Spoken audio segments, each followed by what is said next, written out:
Alright, hello everyone. Sorry I didn't stream yesterday. Got a surprise family trip back home for a little business. Also, I returned late home yesterday so I couldn't stream much. Got literally crashed on the bed, couldn't do much either. So we are doing a makeup stream today on After Nowhere. Oh no, I think I need to fucking check up on my other gacha games too, but we need to deal with the little stuff here first.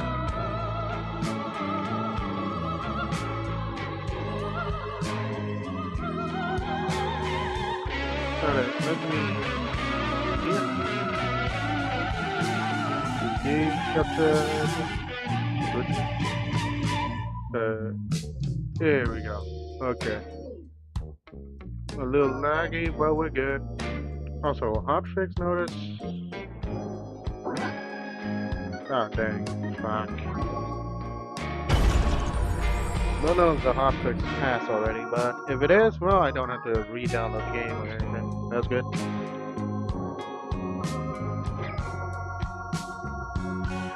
Whew, alright. Time to try my luck again and try and get Tail. Or, well, of course, Augustus. Ooh. Alright, let's see here. Oh. Ends in 10 days. Yeah, we still got some time. Besides, we're stuck on an island, so might as well enjoy our little stay here. Alright, let's see. We still got like 2 action left. Food supply, what do you got? I found what you call food. It's just a monster like. Do you normally survive on this monster meat? It's not your business. Okay, guess that's that. In the isolated lighthouse, the radio is the only means of receiving information from the outside world. To the friend who reached out after our last broadcast, hang tight, we are on our way.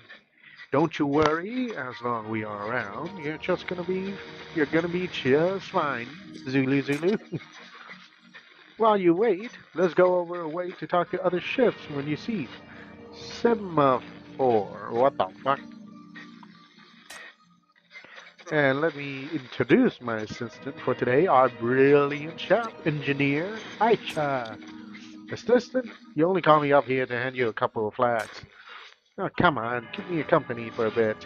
Doing broadcast all day by myself is so lonely. I'll owe you some of my best dry fruits. But the fire room. Ah, alright, little captain. Give me those puppy dog eyes. I'll hold your flags. Hehe, perfect. Let's get started. First, you need 2 flags. The brighter, the better.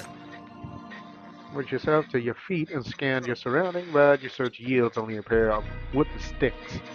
Fabric is a luxury beyond your reach. You decide you resign yourself to meager finds. It's better than nothing. Now follow along with me. Right arm straight out to the side and left arms down across to your body to the right. And that's H. Raise your hand and extend your left. Next, lower your right arm and left hand, extend upper left. That's E. Lower your right hand, raise your left. After that, left hand extended upper left, right hand extended what the fuck? Extend your right hand. And finally, left arm straight up. The right arm straight out to the side, that's B. So that is somewhat sign language for like, you know, if you have flags to do it. So, if you spot a ship on the horizon and your radio is dead, you can still call for help. It's the most common distress call around White Sand. Huh? Think about it. I don't think we ever actually used it, have we? That's because folks use it to call us, Captain. Right, so what signal do you use the most? Is it kill? Art, sweetheart. You really shouldn't say things like that over in the open air. I'm only kidding. That's strictly for the bad guys. It's not our fault we keep running into desert bandits who fix those SOS calls. For a long moment, there's only silence. You assume radio's having another technical glitch. Ripples your ears. All right. A voice crackling with excitement bursts forth. The shock is so violently you nearly hurl the headphones to the ground. Heart hammering, you press your hands to your ears, trying to soothe the ringing. Next time, let's go over how to spot the difference between a bandit ship and a friendly vessel. Zulu Zulu. Don't know what the fuck that is. Okay, toy hedgehog found in the lighthouse, seemingly a gift for a child. Wait, can I craft something with this? Craft. Nope. Wait, can I give this to her? This is a hedgehog plushie you stumble upon. Someone has stuffed it with grass seeds, which have now taken root and begins to sprout from within. The lighthouse keeper snatches it from your hand. Her voice shocked me when she warned you not to touch things carelessly.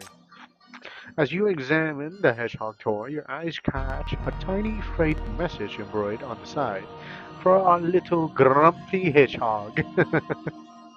Because that's chanting for Sita. She does seem a little grumpy. As usual, the black tie's tails. The rain begins again. A downpour of contaminated water from the black tide. Lightning flashes, thunders booms. You hunker down alone in the lighthouse, conserving your strength. It seems that every night the tide rises, and the monster beneath it awakens to crawl ashore. The sealed cabin at the base of the lighthouse is the only safe place on this lonely island after dark. You light the candles you scavenged today. Their weak glow does little to dispel the room's profound neglect. Your body has seemingly adapted to the extreme cold and hunger. The pangs are no longer acute. You can tell this is. You can't tell if this is a good sign, or if it means you're simply on one step closer to the end. Leaning against the wall in a posture that conserves energy, you patiently rehearse prepared greeting in your mind. There are really no other food options aside the monsters. I know I shouldn't be picky, but how are these creatures even prepared properly? Or perhaps, do you have any medicine for food poisoning? Just in case. But despite running these lines dozens of times, no one's returned. Could a job really be fighting the contamination? The black tide out there is too vast for anyone to eliminate single-handedly. Last night was the same. She stayed outside until dawn. After exploring the island today, you're no closer to understanding what a lighthouse keeper is meant to guard on this barren wasteland. Rhythmic flashes of light penetrate the rain-streaked windows. You recognize the pattern. Long, short, long, short.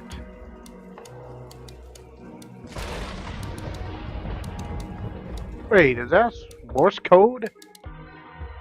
Is the lighthouse transmitting a signal? If this place really wants to belong to this city, they might use the same coding system.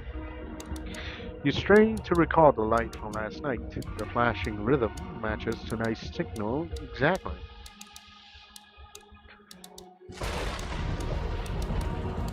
I really don't know Morse code. If anybody knows, I mean, that would be a fucking huge help.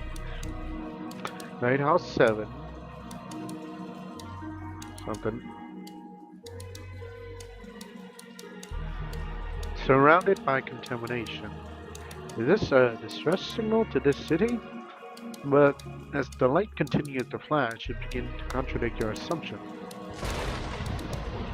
Personnel required 25. Personnel present 1. By the lighthouse keeper decision. I'll abandon the lighthouse and die fighting the monsters. Oh, okay. Very interesting. Gonna work. Okay, put you here, put you here, Leave. So here, you're in charge this time? Time here, for a little exercise. here, Execution time. and where's my healer? Actually, no. Let me. Ha-ha! Tremble before me, you fiends! The Queen of Lion Dancing is here! Yeah, somebody is a little excited. I don't like to...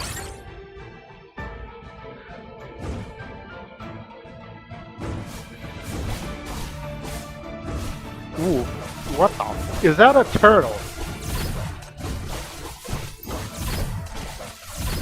I'll take this life. I'll take this life. Ah, take it. Behold, the grand entrance of the mighty lion! It ends here. Oh, you bitch. This is my revolution. Crush them all. I'll take this life. Crush them all. Oh, there's something. I am. I'll take this life.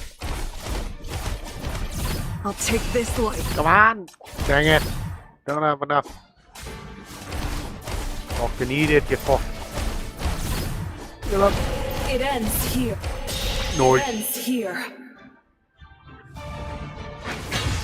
Nice. Victory. Lighthouse 7 to HQ. All units respond. The Black Tide has breached the first line. Requesting immediate backup. I repeat, emergency backup required.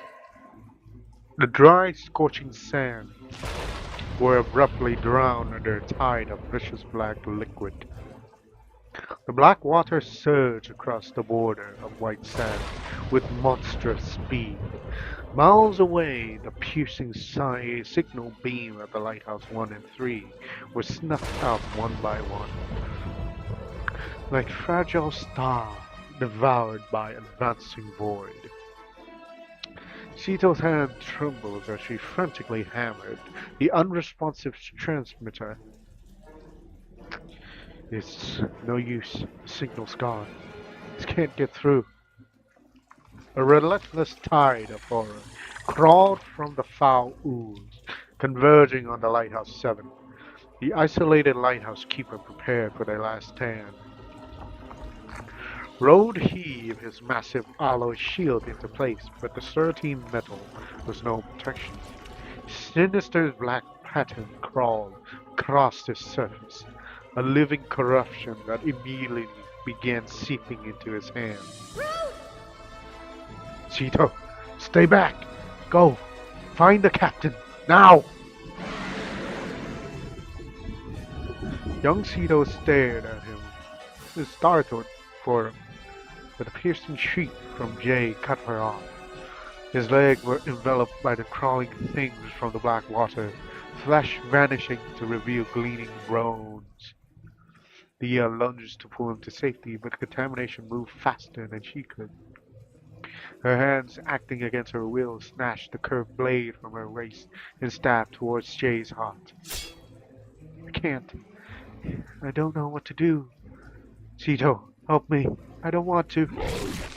The ragged scream was severed by a monster's surge from the tide and nurtured her head from her body. Though through a haze of tears, young Cheeto swung her dagger, a helpless witness as the insidious black slime swallowed the last traces of her comrade. It's coming, the slaughter we crave. Kill them all. The gunpowder is whispering my name. Yes, this is who I am, who we are. Tear them open, grind them to dust. Shut up! Captain, I have to find the captain. She'll know what to do. Captain? Weakly slumped against the beacon light, Finn used her longsword to prop herself up, her trembling hands fumbling over the SOS controls. He turned at the sound of Sito approach. Young Sito saw it then, a swirl of crimson corruption in her right pupil. a venomous blooms overtaking the iris. Why are you up here? The other lighthouses have gone silent. The city isn't responding to our SOS. Leah and... Come here. Give me a hand. She guided Sito's hand onto a cold metal of the control lever, then she stepped behind her, pressing down her blade with all her remaining strength, to keeping it from impaling the child before her. Tell me, where does this lighthouse point? Toward your homeland. The city. Recite the lighthouse keeper's code. Rule number 1. Signal and surveillance. Monitor the border without fail. Ensure signal transmission. Report all enemy movement. We are the frontline guardians. We fear nothing, and are ready to sacrifice all for the city-state. Rule number 2. Beacon maintenance. The light is our most reliable signal. Keeping the lighthouses operational is our primary duty. Oof. Her young voice rang out, firm and clear. His resonance carried by the lighthouse beam across the dark sea.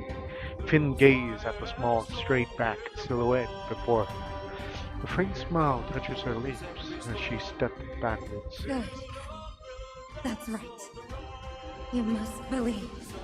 You must believe there's still clean land out there. Stand facing it. Fight for it. And never, ever let the lighthouse beacon go out. Until rescue comes. You must survive. The sound came from behind Sito, the sickening, unmistakable thrust of a long sword piercing flesh.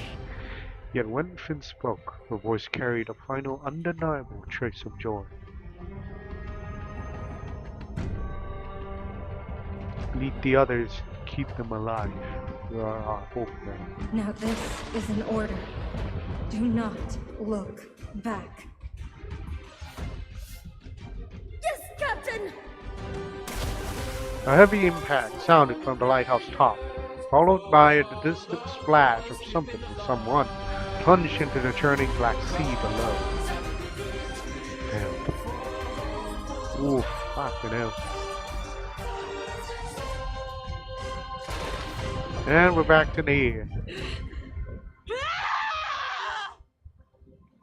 The downpour hammers on her face, streaming in icy rivulets into her collar.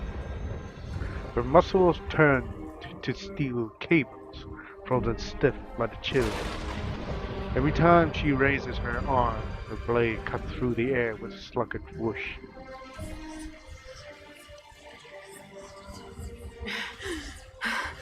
Why am I still alive? She swings without aim, listening to the wet tears of monster flesh. An unsettling smile spread across her face as she deliberately wades deeper into the churning black tide.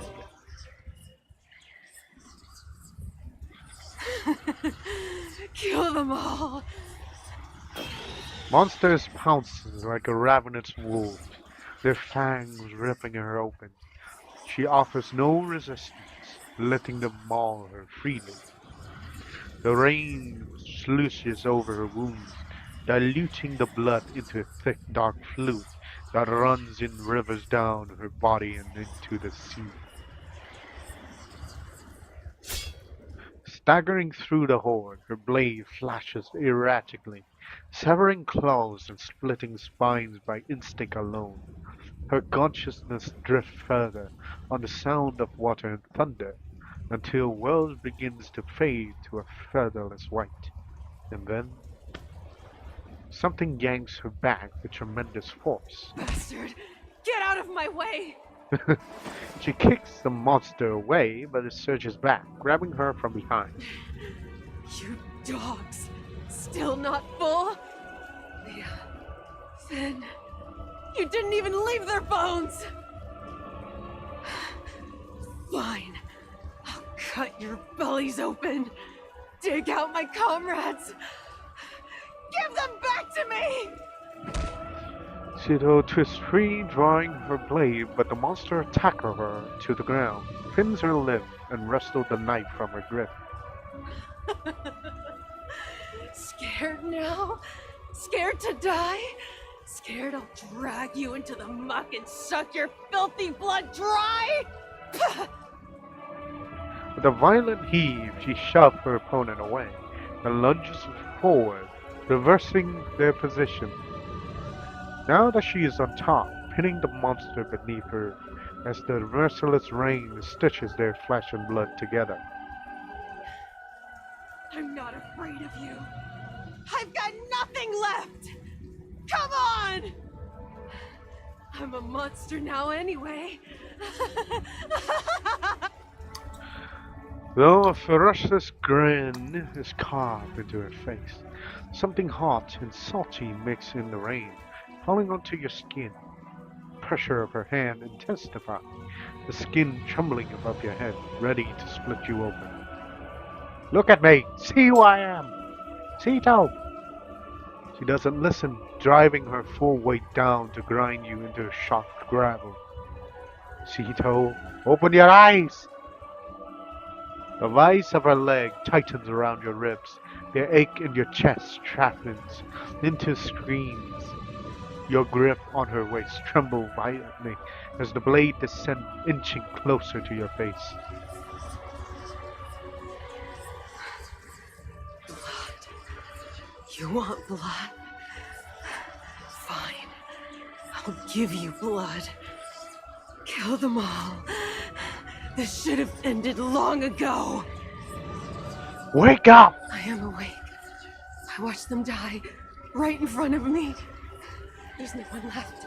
No lighthouse keepers. No one!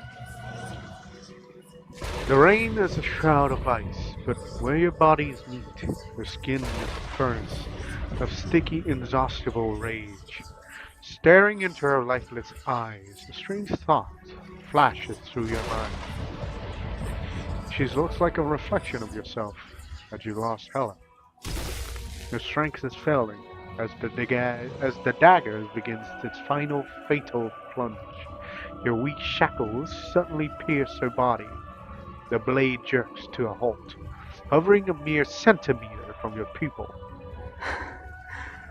It's you. It's me. This city sent me. I'm here to take you all home. Liar. You're lying to me again. We found you too late.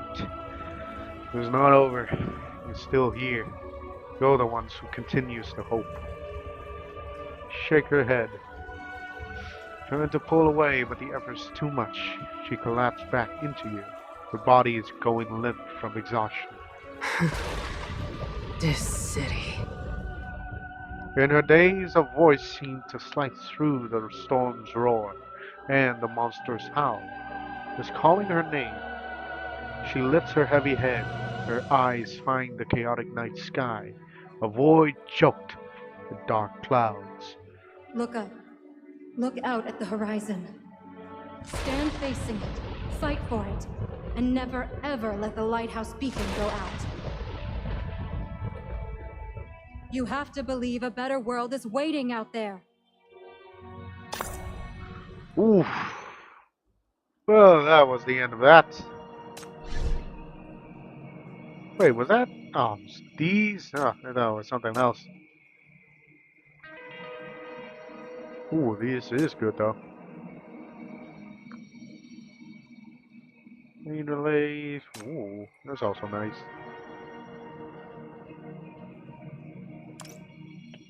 Okay, I'm gonna switch this with this because I like it. I like heals. Alright, let's see. That's the next mission stuff. Can I do something with this? Nope. Can I do something with this? Nope. Can I do something with these? Nope. Nah. Fuck. Whee, there's a fire here. Supply search. Yeah, let's do it. Yeah, I need to move it. You okay?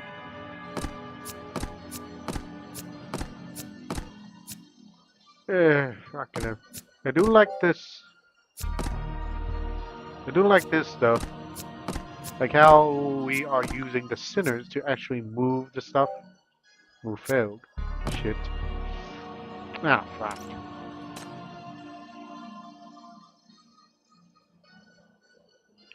You moved it here. How the fuck we do that though? Hmm.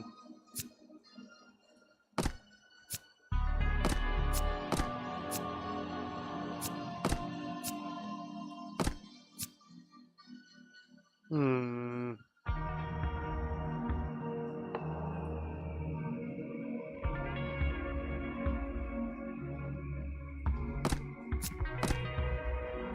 Oh, wait. Can I? Nope, I can't. Fuck. So I could do that. Never mind.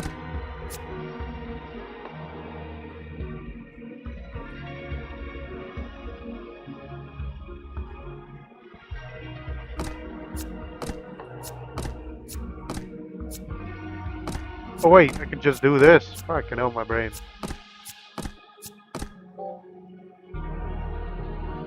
Wait, what?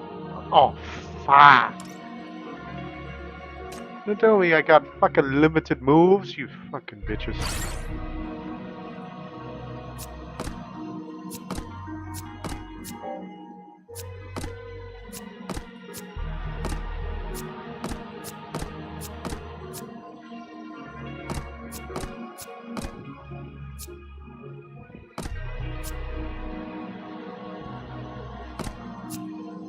Come on. Come on. Don't you dare. Don't you fucking dare. Oh, I need to move it all the way. Oh, you bitch.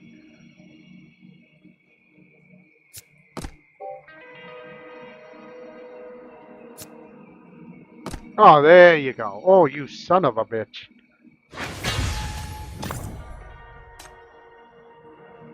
Okay, we got that. What else can we do? Nothing? Oh, fuck. Try this with this. What do we got? Some of that. The room still holds a lingering chill, so you need some firewood to the stove. A crisp, woody fragrance bursts forth, cutting through the damp air and slowly infusing this place with promising warmth. Slightly warmer.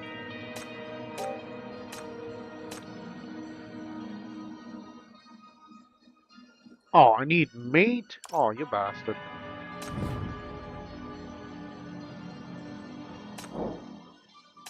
God dang it. Oh.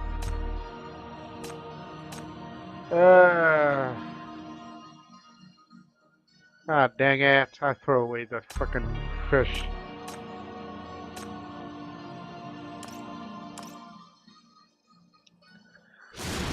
Don't know if there's a way to redo that.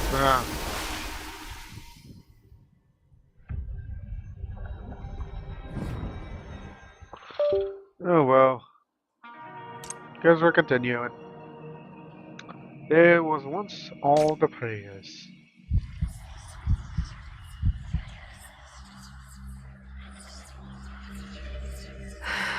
Shut up, damn blade. You're right. Her eyelids are laden, her vision on a dark rising tide. The only blurry shape of light remains, swaying in the gloom. The lighthouse air is humid and cold, the walls themselves sweating the salt scent of the black tide. Through the haze, a shadow moves with busy intent. In confused thought service. Is she alone? Is she the last one left? Stay with me. Don't pass out on me again. And stop the bleeding. You... She attempts to rise, but her body is a weak, sore ache. The fragile figure before her wavers and splits, a mattering blur that grates her on frayed nerves. Don't move. One of those things got you good. Black tide got in the wound. The mania contamination is spreading. Don't bother. This contamination, I'm used to it. It won't kill me. Maybe not, but it still hurts like hell. The wound on your back. Turn around and make take your jacket off. Got a little clean water to rinse it. Stop nagging. With a sudden surge of strength, she fists her hand into your collar and yanks you closer. Your labored breath washed hot against each other, and finally recognition crashes into her eyes. I You're in bad know. shape. She cuts you off, grips lock onto your wrist with beautiful force. Brutal force, well, not beautiful force. What the fuck I'm talking about? You gasp at the sudden sharp pain. The bandages. Take them off. What? From last night. The wound. Pathetic. What the fuck? Hurry! The knife flashes a sharp sting as she slices her palm open. Tearing through the old wound, fresh blood soaked through bandages in an instant. There's no time to react. Her hot, frantic breath is already on your skin. You feel the pool of your blood is drained out. A strange, tingling suction. The sound of swallowing is deafening this close to your ear. The sweet metallic scent thickens the air. Your thought dissolves into static. And with it, fragmented, burning memories rips into your mind.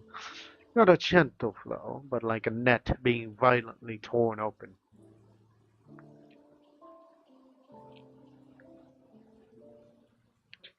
Hey, the city! Can you hear me? I'm going to save so many people. I'm going to be a real hero.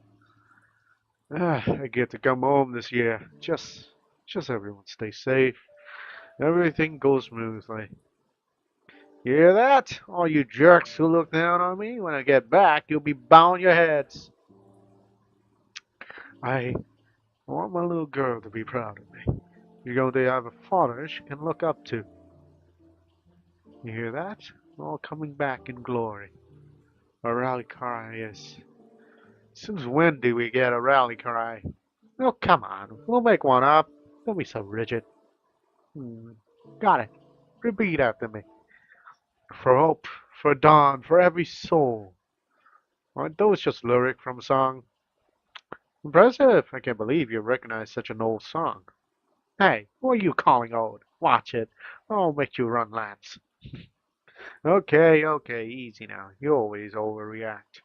I heard the song too. Why don't we just sing it together? Wait, we're missing someone. Sito, come over here. We'll teach you how to sing it. There was once Was all the glory, through fire and storm, here in the cold. Here comes every story, filled up the dust of the rust. Slumber nights, soft of the hearse, some words from Ooh, others, some laughter.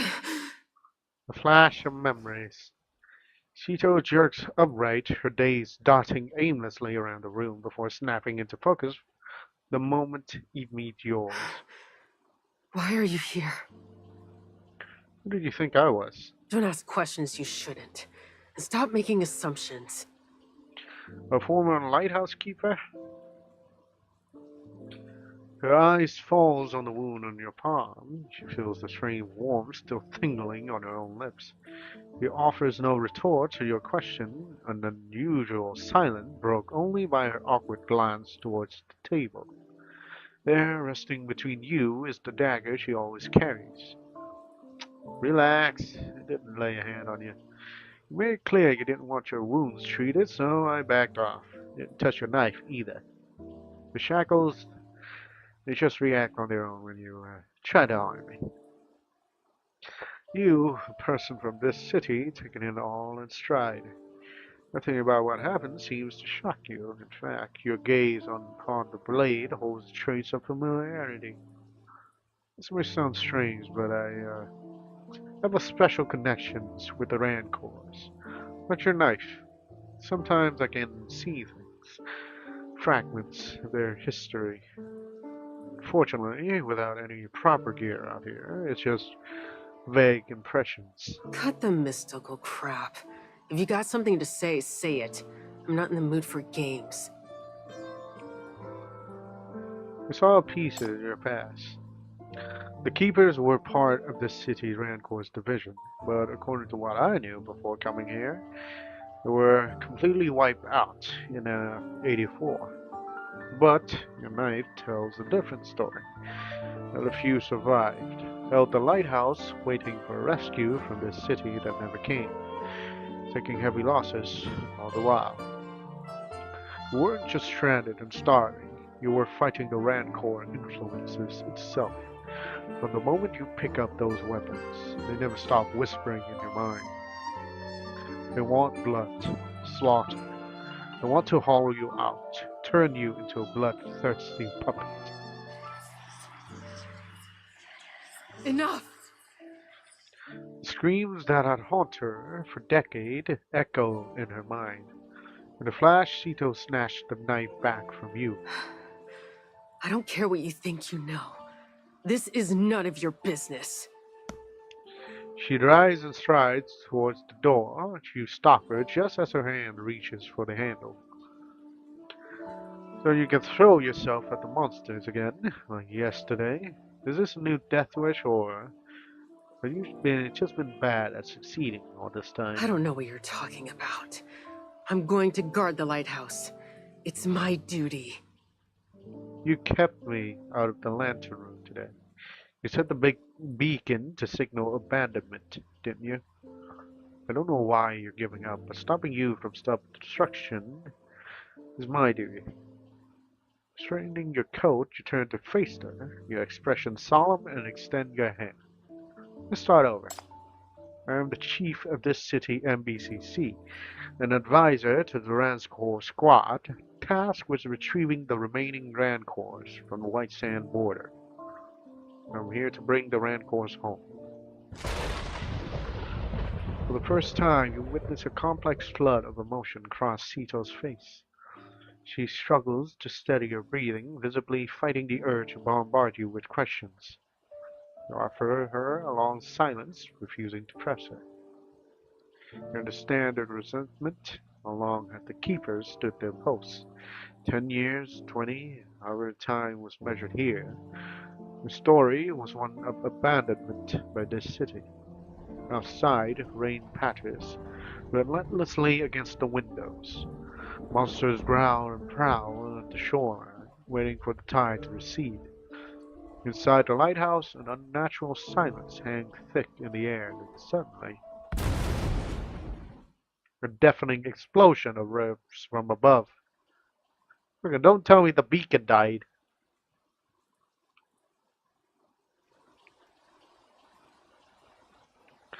The lone sun amid the black tide, your only hope for rescue, Sito's last remaining anchor. Lighthouse OT N07, which has never faltered since the black tide outbreak, is extinguished.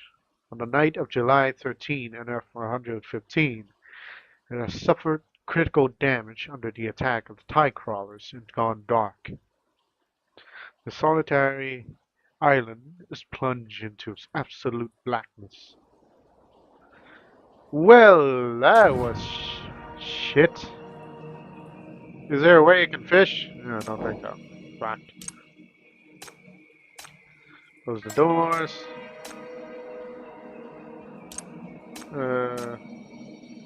Wait, I'll check that later.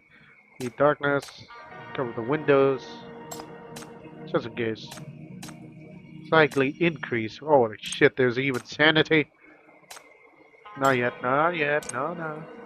The night is dark, oppressive weight. Chilled deep into his bone. Inside the stove offers modest but defiant warmth. You feed a bundle of wood into the stove as flame eagerly embrace the new fuel. Their warm glows fall across your face and Cetos. Outside, the lighthouse has gone dark. Deep silence has fallen. That kind that hides monsters awaiting in the shadows. Yet, within these walls, the little stove holds darkness at bay, forging a fragile pocket of comfort and security for you both. Oof. What do you want to talk to you about? Repair the lighthouse? The lighthouse beacon is dead. Yeah. Are there any spare parts? Tito responds with silent as stretches on. The beacon failure has plunged the island into a deep stillness, broken as now only by the sound of your breathing. The lamp in the room gutters weakly, is dim, flickers now as the final defiant light against the vast, consuming black tide. Oh, we still talk. That's about the next steps. What should we do now? Silent hangs between you. Tito utterly drained, yet there's new peace about her. A release from long struggles. Her only response is a soft gesture towards the bed. Go to sleep then. It feels like a practical ritual. She gives you the bed and turns to the desk near the stove, settling down to finally get some rest. As promised, today we are going to over the difference between your friendly neighborhood trader and a nasty bandit ship.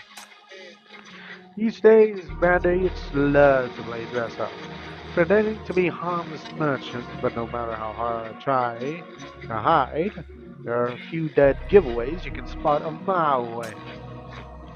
First up, check their draft. Bandit ships sit higher on the sand, shallower drafts, so they cut through the dunes with less resistance. Basically, they're built for speed. And the second clue, listen up, is all about the sound. Your average honest to goodness trader usually runs on diesel engine. You hear a deep jugging kind of sound, a solid thrum thrum thrum. But a bandit ship, they need a quick getaway power. They use the most efficient gasoline engine that make quieter noise, like a whoosh whoosh whoosh. Though this information is of little use to you now, you commit it to memory. It may prove value at White Sand, and you will return to White Sand. Suddenly, from the other end of the radio, a loud bang echoes as a door is thrown open, followed by a frantic sound of someone rushing into the room. Ah, I Abu cries out in pain following a dull thud. Out with it, boy. Spit it out.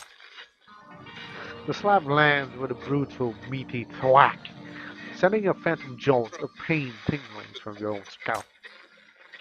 Mr. Amir, we talked about this. Use your words, not your hands. There's no time for stumbling. You got that ship on the scope. But the area's crawling with hidden mines. The draft's way too high above the sand. And from the sound of it, they're running a gas engine. Oh, that was something. What is this? Master key. Ooh, so that means I don't have to use a fucking hammer anymore?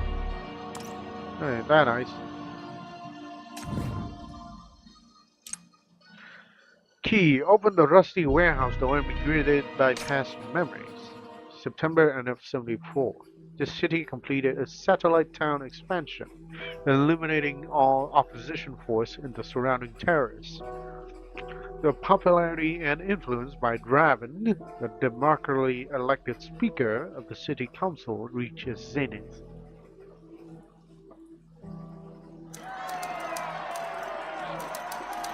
As the glory of this city independence burns bright, Speaker Draven leads our city-state to unprecedented heights.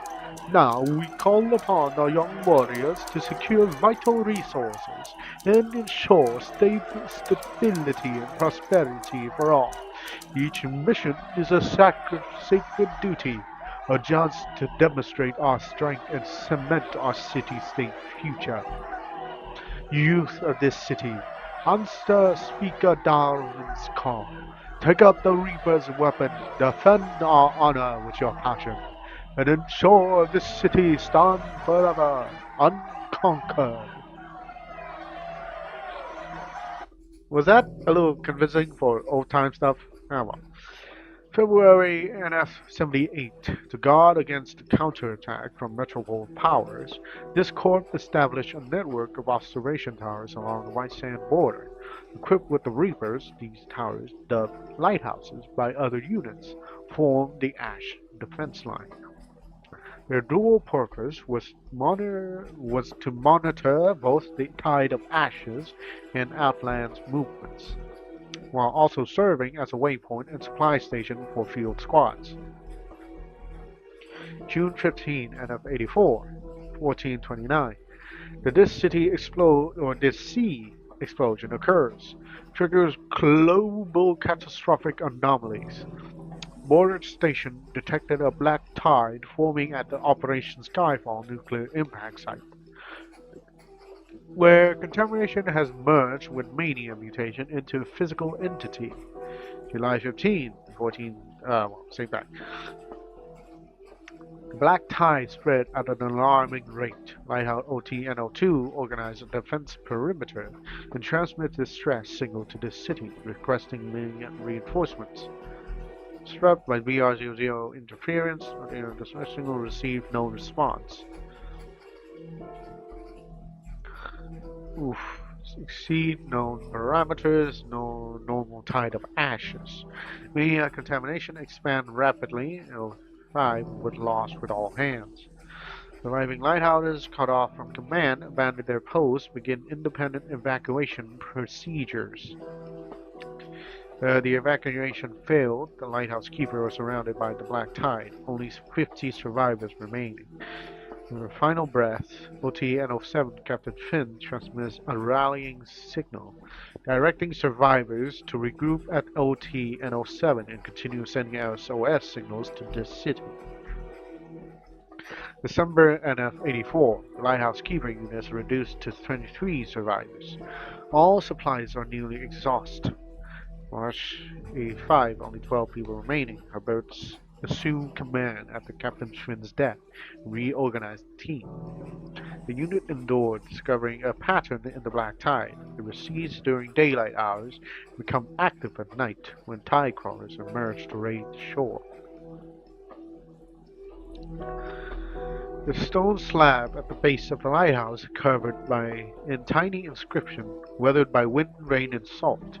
The earliest marking has faded almost to nothing. As your gaze travels downward, the handwriting grows increasingly erratic, style shifting so dramatically it suggests a different chronicle altogether. December NF-86, Herbert is gone. 11 lighthouse keepers remain. Scavenging for supplies grows more desperate. Mania contamination remains an inescapable threat. 88, Miles discovered how to create edible food from monsters. 8 lighthouses, 3 remaining, all gone. In this place, the high concentration of mania had warped the fabric of space and time, rendering dates useless as anchors for record keeping. After a long gap, the crude inscription resumed, now following a new format. Suicide attempt number 13, lost consciousness, then woke up, failed.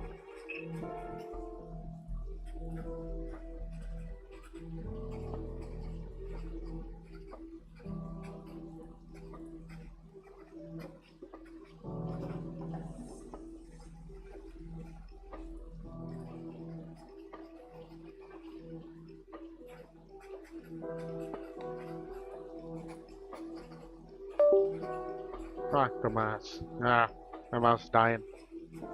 Alright, 506 or thereabouts. Lost count, tried again, left my rank hold behind and jumped into a black tide, failed.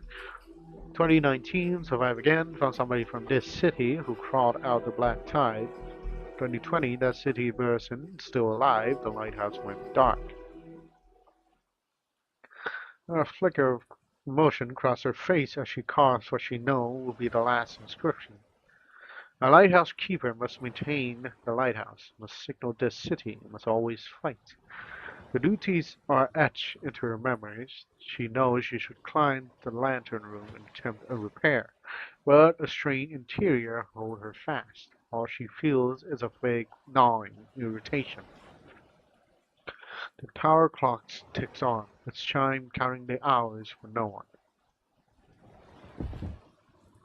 With a sudden resolve, she spread her hands and lay back in the sand, squinting at the sky. She tries to quell the storm raging within her. The sun has become a stranger here for years. His warmth is a distant memory. The sea breeze is the only thing that touches her now, carrying a taste of salt across her cheek. Maybe ending like this isn't so bad after all. At least, I can finally get some peace and quiet. You were saying? The jarring report of metal on metal shatters the silence. Finally, some peace and quiet. Cheeto grits her teeth, forces a breath, and turns over, but then. The hammering escalation into a brutal prescursion, a relentless pounding against in the inside of her skull. She clamps her hand over her ears, but the noise sharpened by pure malice drills it straight into her mind.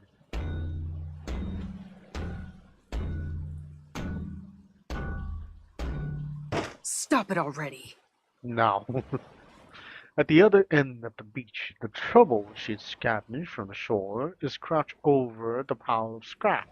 Hearing her, you look up. Sorry for the noise, just trying to get the lighthouse functional again. Cheeto gaze sweep over the heap of junk beside you. Tackle broken pipes, bent valves, half of a signal device ripped from some forgotten machine. It looks as if an entire scrapyard has vomited its contents onto the sand. Don't feel that you have to help. I can manage on my own. Unless you prefer to lend a hand, we'll get off this island a lot faster if we work together. Who said I want to work with you? She answered with a cold grunt, then turned away, lying back down to present you with her back. Since last night, your invitation to leave together has been met with nothing but silence. So, she had no questions or something? We got that. Cheeto. Here we go again. And what's your proof this time? That crumpled piece of paper in your pocket? Oh, miss a little bit. See you for some minutes. Slap away your hand. That was a standard for offering life. Last time. What was it? A merchant caravan? Looking for a friend? Well, congratulations on the new identity. This city never abandons you. The Rancor squad has been researching all this time. We risk approaching the Black Tide specifically to find border soldiers like you. While you were stuck here surrounded, something might have happened in the city too. There had been the reason. There had to be a reason they couldn't answer your calls. I'm sorry I lied about who I was. Didn't know I could trust you. I had my reasons. Pauses, reason, excuse. Cheeto only responded with a cold, scornful laugh. You done? If you're done, then open your eyes and look around. Cheeto dragged you to the porthole and forcibly turned your chin towards the storm and monsters raging outside. I let you poke around this island all day. Find anything to eat? Cook up a brilliant escape plan? You think you can survive that storm? You can't even save yourself, Mr. Advisor. There's still a chance. Just get the beacon working, send a signal. A signal? She slammed her fist into the wall. What do you think I've been doing for the last 8,000 days? Ringing a funeral bell for everyone under these waves? Is that it? She leaned in and breathed a cold whisper against her ear, her face a mask of ice. Keep your delusions to yourself. Don't you fucking drag me into them. Without another word, she turned and retreated into the cabin's darkest corner, lying down, closing her eyes as if shutting a door. Her outburst, the most words you ever heard she speak at once, left you speechless. You opened your mouth, but no sound came out. You already seen the logs carved into the lighthouse wall, but at the time, the history of the old Rancor felt more impenetrable than ever. You can't stand here and judge your past. What's done is done. I can't prove myself to you. Whatever it takes, I'm getting off this rock and finishing what I need to do. It was a sacrifice. It was abandonment, a betrayal. The one thing it is not is the past. Hope will come for us. I know it. Your words hang in the air. That silence swallows the room, broken only by the eternal hopelessness side of the tide beyond the window. If a miracle does happen, I'll ask you this question again. Will you leave this place with me?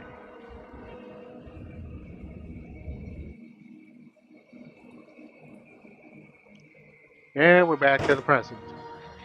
Irritating, and a stupid question is as annoying as he is. How can anyone be so naively certain of rescue? How can someone firmly believe they will reunite with their companion and work tirelessly towards that goal? Zeno cannot comprehend it. The very thought makes her feel as if sea urchins crawling over her, their spine needling her skin. She shifts, but sleep remains impossible. What's even more grating is that persistent mumbling, buzzing like a mosquito that refuses to leave. Check the damage from last night. After getting up, the monster's got electrical circuits in the beacon housing, but the core light source is still intact. So we need power and a new lens.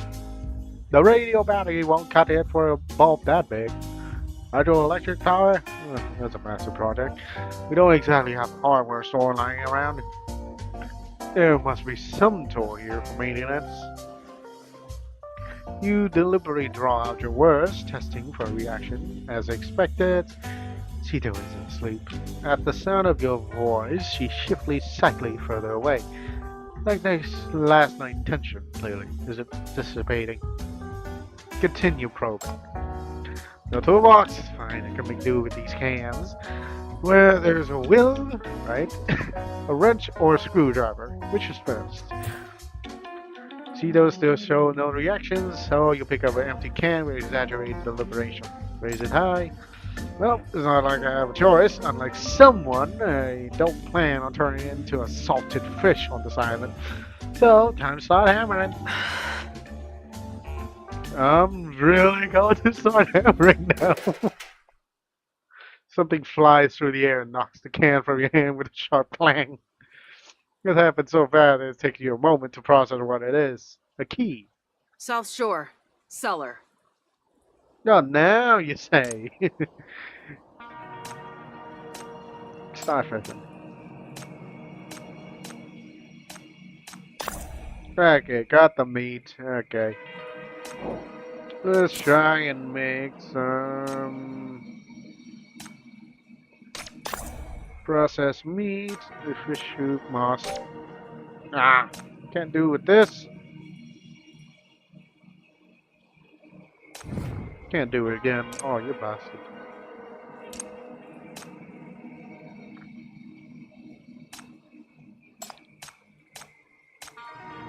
I still don't know what to do with the fucking moss. There's some meat. What is this?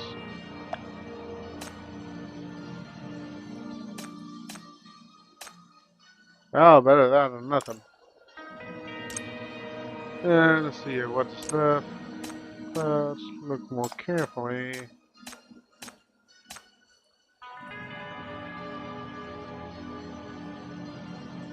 Oh, we can't hunt the bird? Oh, come on. Okay, let's go get more supplies.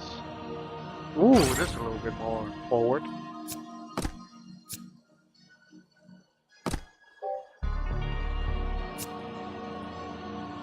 Oh, never mind. This is bad.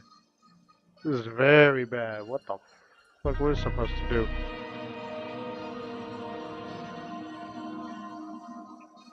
Wait, can we? Yes. Yes, you thought, you bitch.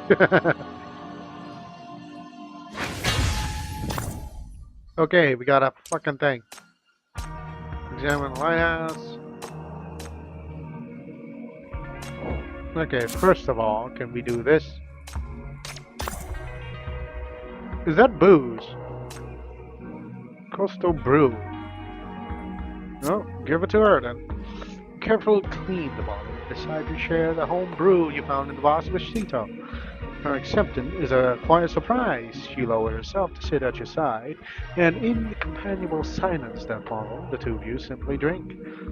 It's a small stolen moment of respite, all the more valuable for its simplicity. Your mood has slightly improved. Yeah. Yeah, I'm not burning that, thank you.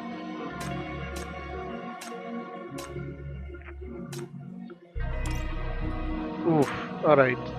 Let's see. What is. Ooh, what else? What else? What else? Uh, yeah, let's do it. Why not? Pose the question. Shito's expression tightened with a flash of impatience, but you still prove the details you need. Your answer is technically complete, yet you sense a deliberate omission. You recognize an unspoken boundary and choose not to cross it. Oh, guess we're back to the radio. We have reached the rescue location, but it seems our guests have other plans and don't want us to leave. Our first mate, Samuel, is on deck and using flag signals to talk to other ships, which makes it perfect timing for a pop quiz. He can't see you, but I know you're frowning right now. I can feel it. You touched the space in between your eyebrows. You really did guess correctly. Don't worry, it's a simple one. If you're paying attention during my lesson, you'll get it right. Ship looks like.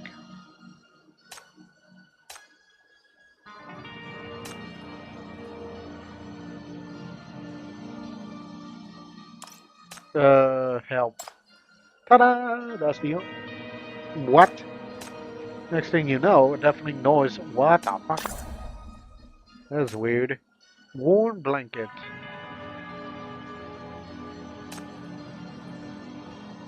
Cito? That time you share an old blanket you found with Cito. She doesn't refuse. Wrapped in his fold as a windowsill, she watches you, her gaze a quiet anchor in the room. Gradually, her vigilance wanes, and she even drifts into a few moments of fleeting sleep.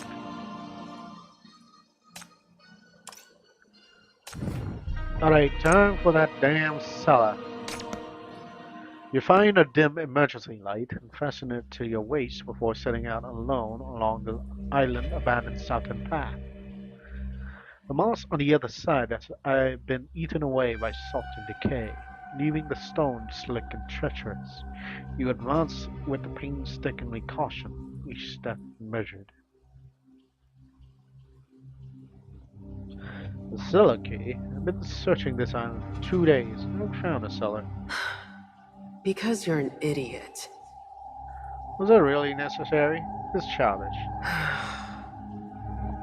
What was the cellar? What was the cellar for originally? A well. Connected to channels for the 9 lighthouses. This was White Sands. We needed water. Water. Then we could. No. It's useless now.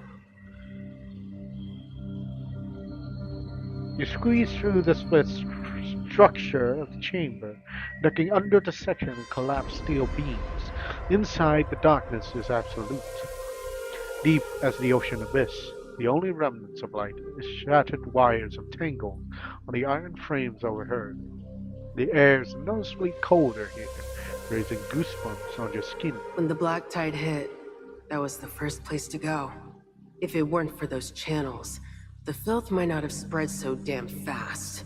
They sealed it after the contamination filled most of it in. No one's allowed back. I won't stop you from going in, but don't blame me if you wake up the things sleeping down there. The things? Tide crawlers. The beasts that crawl ashore at night.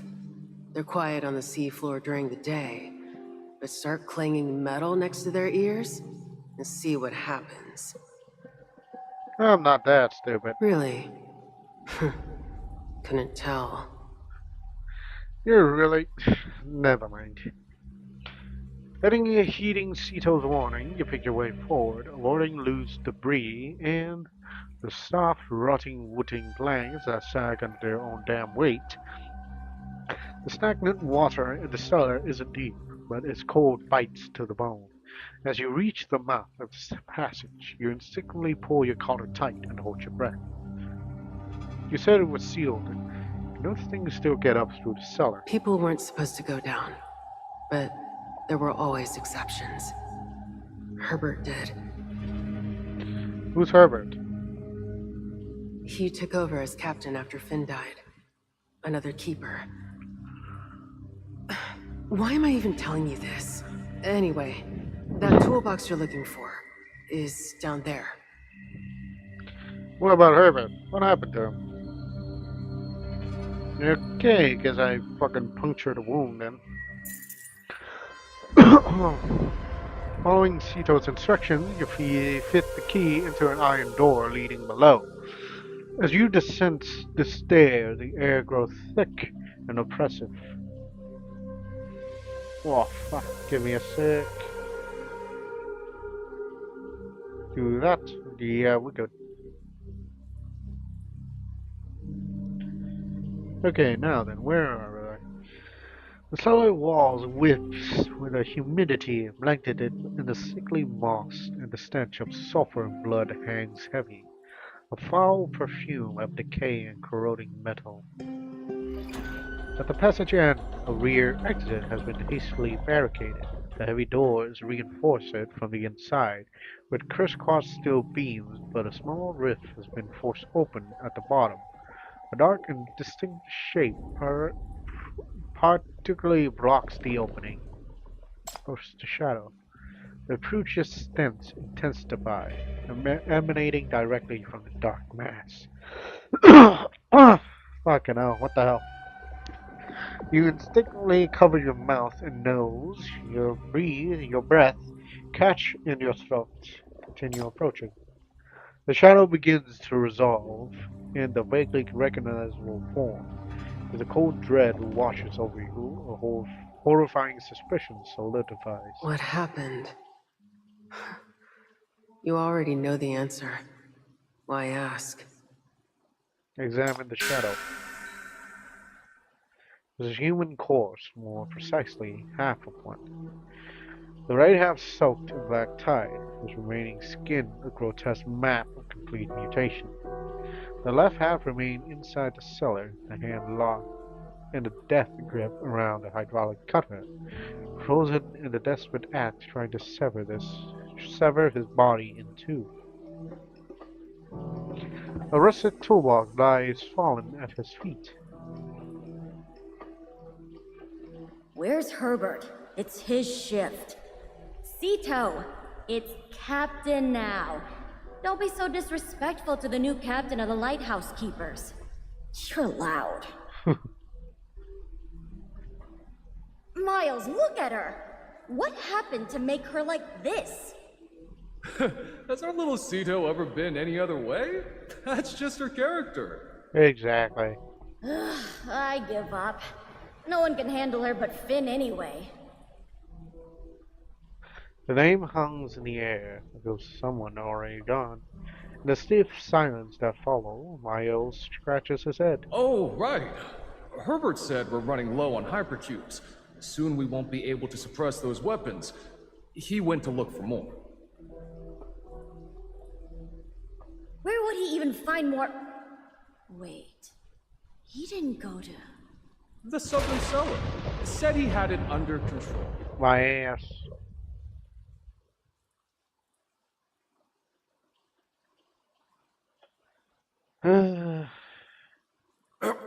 What are you doing here? It's too dangerous. You said you had it under control.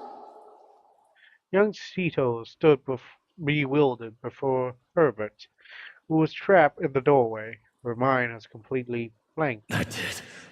I almost made it. I just pried open a small gap. Look, right behind that door. Those blue shining cubes. The things that would stop your nightmares. I just needed a little more time. But the tide crawlers, they found me first. I'm not a child anymore. I know what those cubes are. Yes. You're not a child anymore. You're stronger than any of us.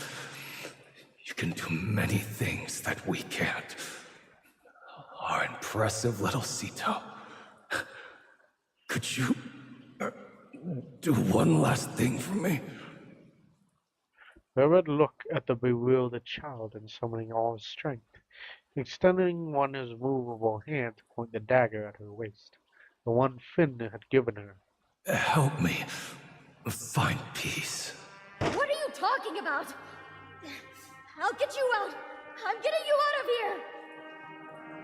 Forcing herself to look away from his body, ravaged and festering from the monster's feeding, Cito's eye fell upon a hydraulic cutter that's still hanging from his shoulder. Fused with his Goreffen riddle fresh, he could barely see anyways. The tears already blurred her visions. Don't cry. You can't afford to. There won't be any more hypercubes to help you. From now on, you'll have to suppress the weapon's power all by yourself. Your emotions, they'll become a weakness your blade will exploit. Stop lecturing me! Push! We'll weld the door shut, and you'll be fine! I know. You never really accepted me as your captain. I'm not like you and Finn. I can't command great power. I'm just an old logistics officer who couldn't even complete his final task.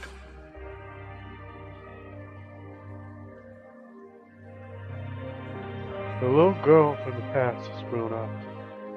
Now Cito lies alone beneath the lighthouse, staring at the overcast sky, and these memories surface. No single tear falls, yet she still lacks the courage to return to that place, the person from the city. So, did you finally help him? He was the one who helped me. His blood quieted my blade like nothing else ever had. He told me, if it hadn't been for Finn, he never would have agreed to let me grow up with the lighthouse keepers.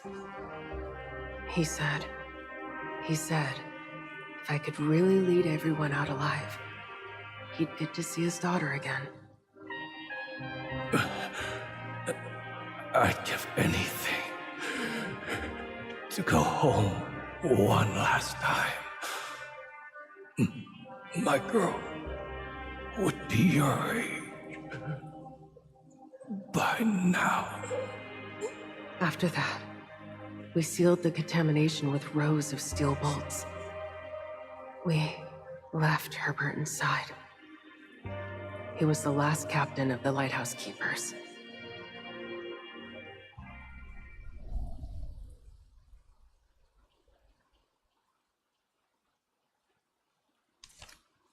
You carefully pick up the toolbox, and for a moment, everything seems to be going smoothly. Then you glance up and see it.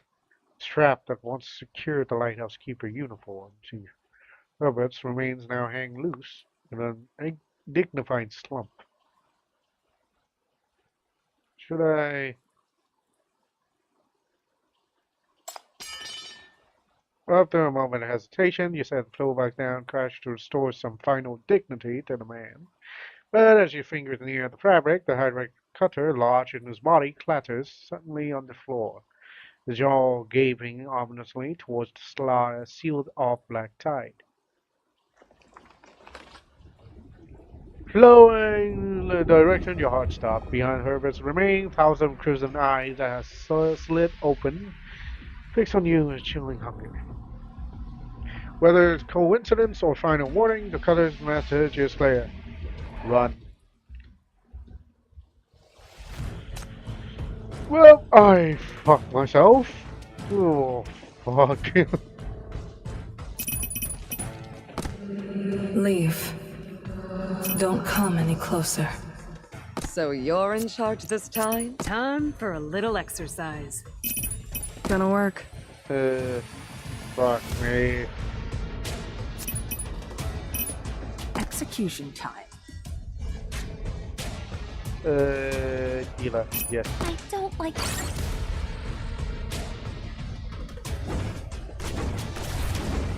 Oh shit, this two-way? Oh, you lost it.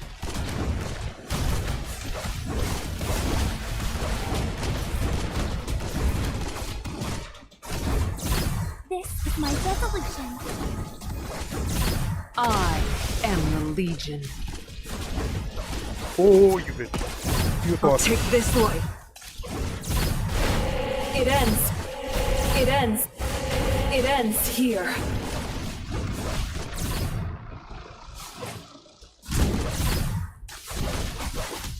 I'll take this light. I'll take this light. I'll take this light. Noise. Okay, we won. Let's go. You finally staggered back, toolbox in a death grip and lung burning. Tito hasn't moved from her spot. One glance at your heavy, disheveled form is all she needs to understand. I told you those things would wake up. A mortal body could never truly seal a breach. I got in there, didn't I? Couldn't you just once say something nice? Besides, after only a few words, your lungs begin to contest, a coppery tang flooding your throat. The recent encounter was minor, which means your condition is far more advanced than you feared. You suck. In a few ragged breaths, finding steady raising panic. It's a mortal body, that's a real miracle.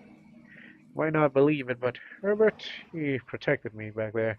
I believe it. That's exactly the kind of fool he was. Always putting everyone else first. Your Seth just cursed the black tide, or in the city direction. You don't have to be so salty about it. I'm not upset. Stop making assumptions. By now, her prickly demeanor is familiar. You said to put toolbox down without a word. Alright, fine, then tell me. Where do I need to go next?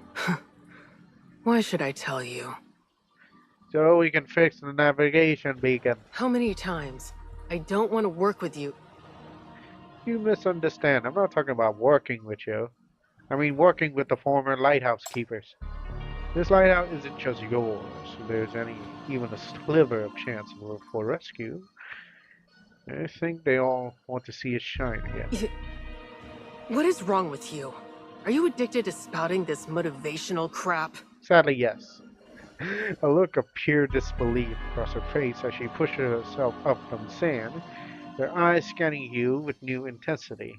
Why? Why are you looking at me like that? Just checking if you've taken something when I wasn't looking. How are you this amped up? Amped up? What do you mean? That's right, I just had a feast. Spiritual nourishment from the soldiers of the past. Now I have even more reason to survive, to get out of here and find my friends. That thought works better than any stimulants. There's no time to waste. Your body is a frayed cord. Moments from snapping, hunger, blood loss, shackles, backlash. This relentless triad pushing you towards the final collapse. You can no longer be sure you'll wake up tomorrow. This, of course, is a truth you will never share with Sito. You won't tell me, I guess. I was pretty renowned micro-expression interrogator back in the city, you know? So, north, west, east, you blinked? East it is. Can't be bothered with you. There's a wreckage ship on the eastern shore, right? Maybe something useful there. That ship's 50 meters out, half submerged in the black tide. The cabins are probably nesting grounds for tide crawlers. Are you trying to get yourself killed? Hey! You barely halfway through a warning when you produce a hemp rope from your gear and swiftly secure around your waist. What are you doing? The eastern shore isn't far, right? I'm going to check it out. The hand crank generator's been underwater for years. It's definitely rusted through. So there is a generator. No, I absolutely have to go. It might still work. Otherwise, why would you even mention it? What? A perverse thrill shoots through you at leaving her speechless. She had given you nothing but grief when you first arrived, but you since decoded her usual manual, and now you're testing its limits. I'm going down to luck. Don't worry. Besides, what if I actually succeeds?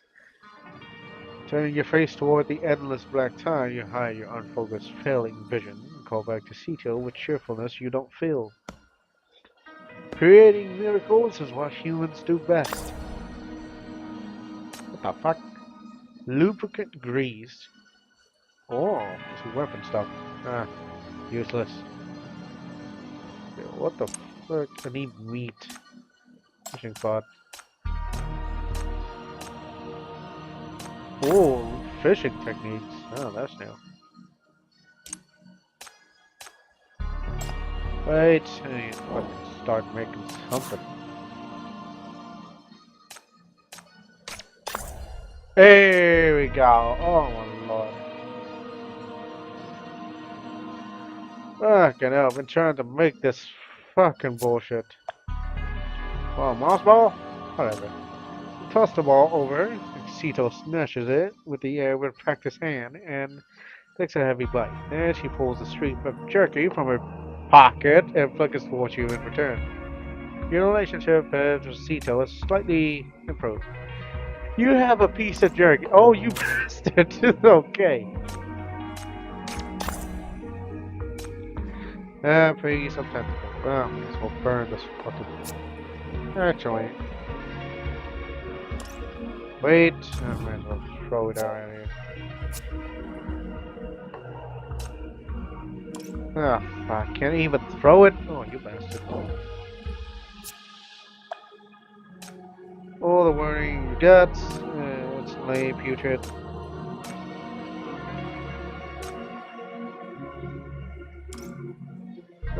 Fucking dang it. Let's see. What else?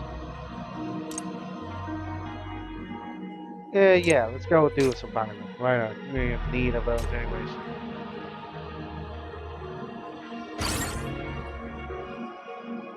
Yeet, yeet.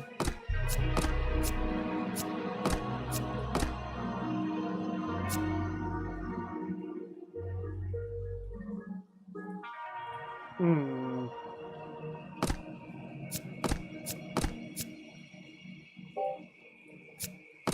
Oof. Oof. There we go.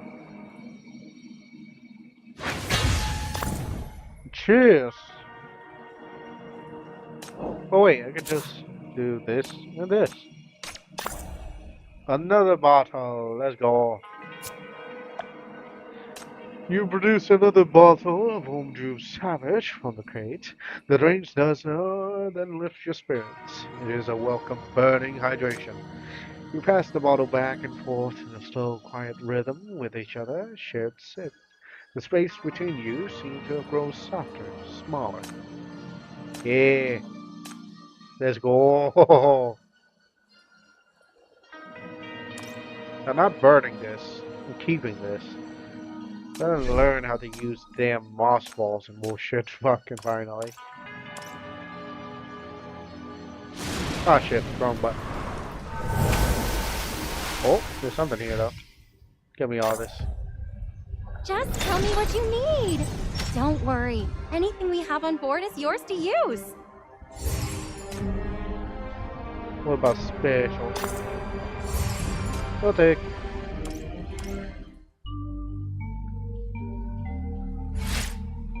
Oh, sick line.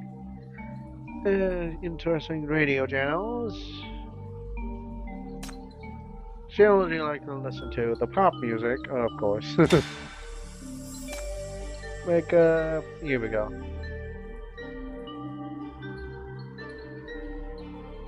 Supply office.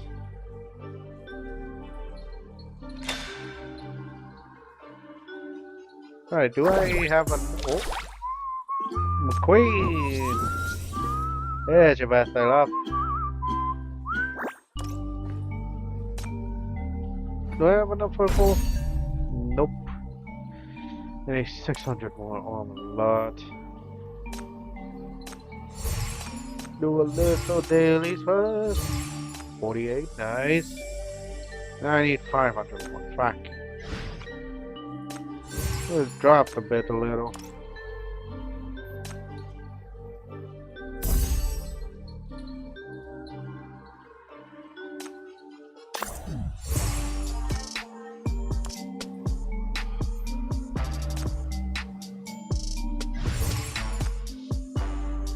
Oh no. Oh no. Okay. Guys, I'm gonna have to go a little BRB. I need to go number 2. Toilet break.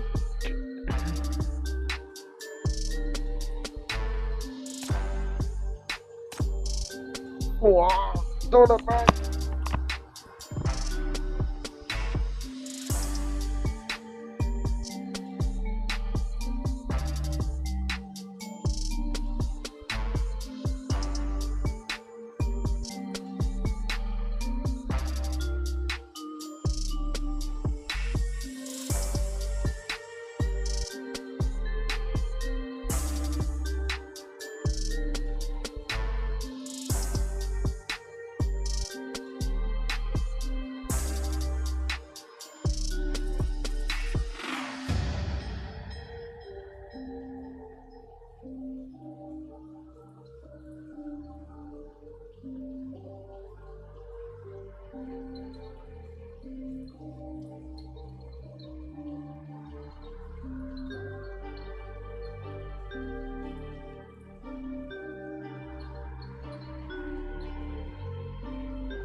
Alright, I'm back. What the heck did I miss?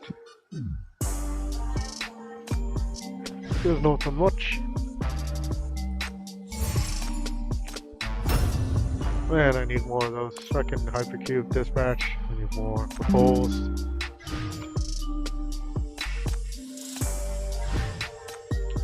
Come on, be lucky. Ooh, we got something here. Ooh. Actually, that is somewhat good for summoning characters. Vanilla, what are you doing, love, again?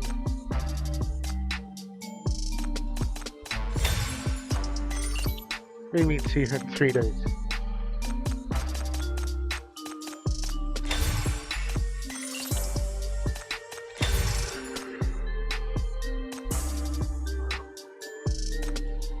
New friendship stuff. Let's see here.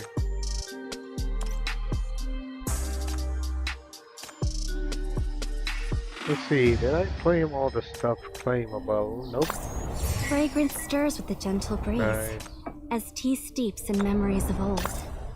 I know you're busy with official duties, Chief, but since you're already... I'm not anywhere. What you talking about? I'm already gone. Alright, back to this. Island Depot. What is this? Oh yeah, right, these. Oh, buy these 3. Yeah, buy this too. I do love the music. Alright, we got 3 new poles. Might as well try your best. Ah, no luck. Dang it.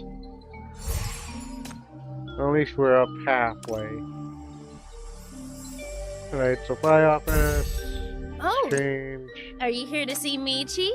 Feel free to take the time to look at the new supplies, too. Why can't you go? Why can't you go? No luck in getting there anyways. Fuck. Getting this. Why not? Cancel.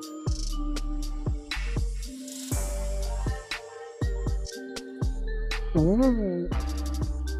Okay, these are cool. Try alternating.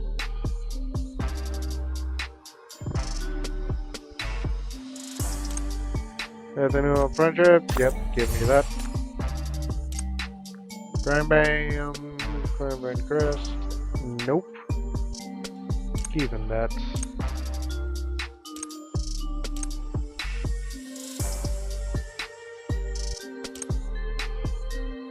Anything here? Actually, yeah, there's a lot of stuff. What do you get? To deal damage, normal attack. Ooh. This is actually kind of good.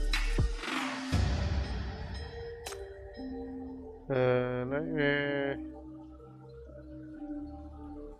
30 seconds? Oh, fucking... Only for 30 seconds? Oh, that's shit. I mean, it's still good, but still shit. 20 attack increase by 15, but cannot move them. Fuck. Rest of the day, what you give? Ooh, that's nice. Shattered Data Font. I'm thinking about those. There's soul marks that I need as well. What was sinners?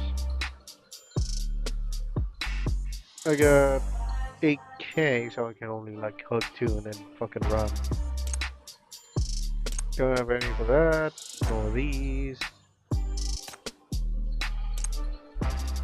Oh well, let's buy out the shop. And I bought out the shop. Fucking hell. Alright, let's see who I was. Oh yeah, Shalom. Shalom. Shalom. Shalom. I sound like Gollum. This feels familiar. Yes, yes, lady. Choose only 11. I'll do you later.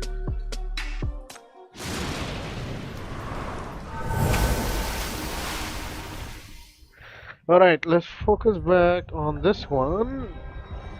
Oof, fuck. Still got quite the lots left. Add wood.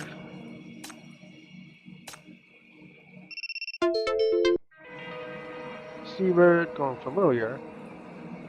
Fragile thing. Yet it is a start.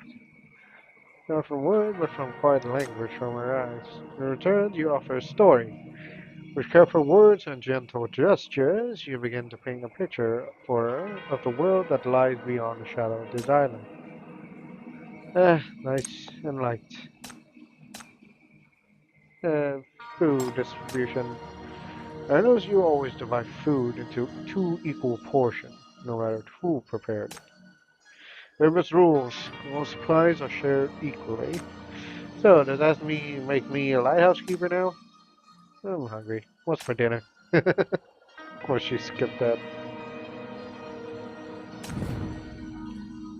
Right, can still do 3 stuff out of here. I'll Sito over. He gestures to Sito. The moment she looks up, the bird changes course, flying directly to her as if summoned. She offers her hands crumbs tossed carelessly skywards. The bird plucks them in the air with deft and snap of his beak, a gesture of timeless familiarity. Slowly softens. Asks about dinner. Faint hunger stirs, prompting you to ask Sito what's for dinner. By your reckoning, it's her turn to cook. She answered with an uncommonly grunt, never looking up from her work. Her hands, however, already busy. She seems she's ahead of you. Back on the damn radio. Let me, boo. The man with 2 big guns from the east side. Lay down crossfire. Cover that route. Just the 2? You sure that's enough? Is enough. Defense is the priority. We're not starting a war. The sandstorm's just clear. We can't afford to burn through our reserves. Aisha, the engine's all yours.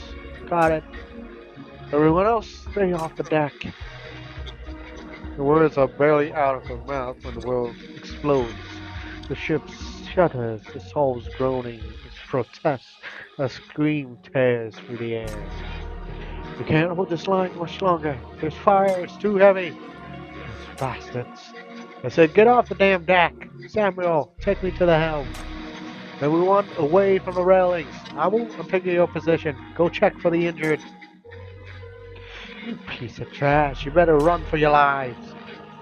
A barrage of explosion erupts from the radio, so violent that the radio before you vibrates as if it shatters upon a thunderous blast and the absolute silence. They're scrambling off the deck. Let me send those cowards off a few parting gifts. Don't get cocky. We're not sticking around for a fight. On hand brace, hard to ports, full speed. The ship's wheels spin wildly. It shrieks of protest, suggesting the metal might tear from its pulse, but the expected roar of the sand ship engines never comes. For the following second, the radio offers only a dead, unnerving silence. Ship's not moving. What's wrong with the engines? The sound of heavy footsteps pound closer and frantic. Irregular, irregular rhythm against the wooden planks. Aisha, she's... Ah, don't tell me. Painkillers. Oh, lighthouse. You know what? Give it, sir. Are you hurt? Yeah. I found some painkillers. It's okay. You need those. Those belong to Sienna. She couldn't ever stand the slightest pain.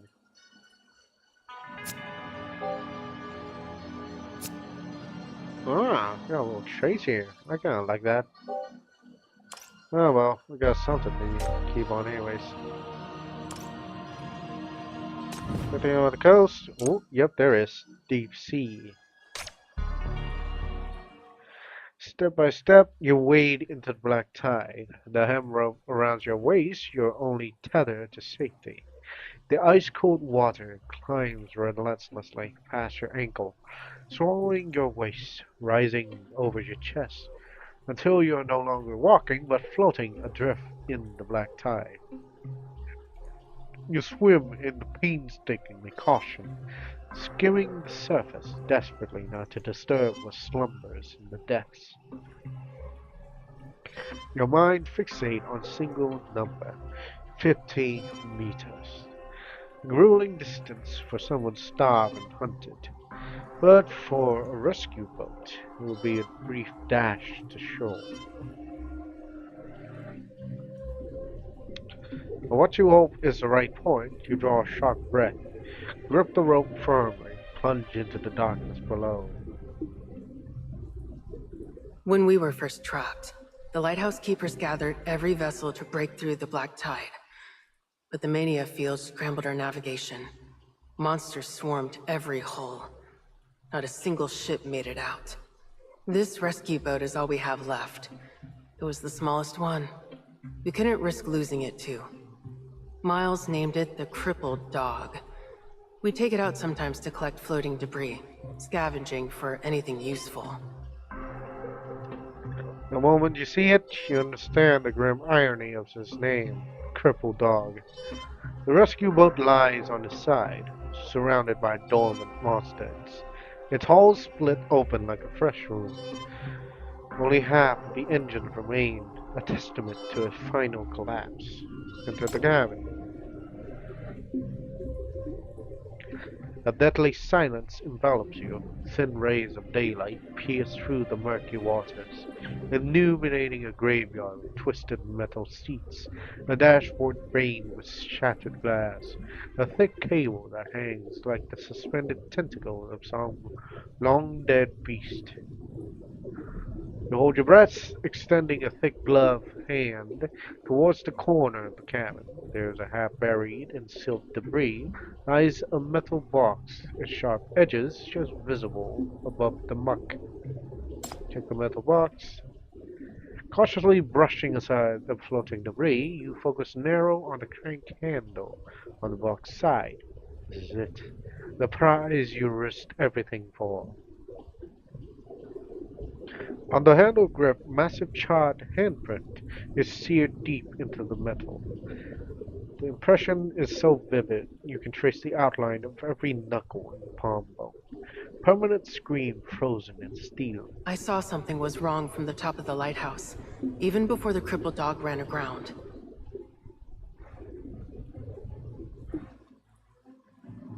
Miles! Speed up!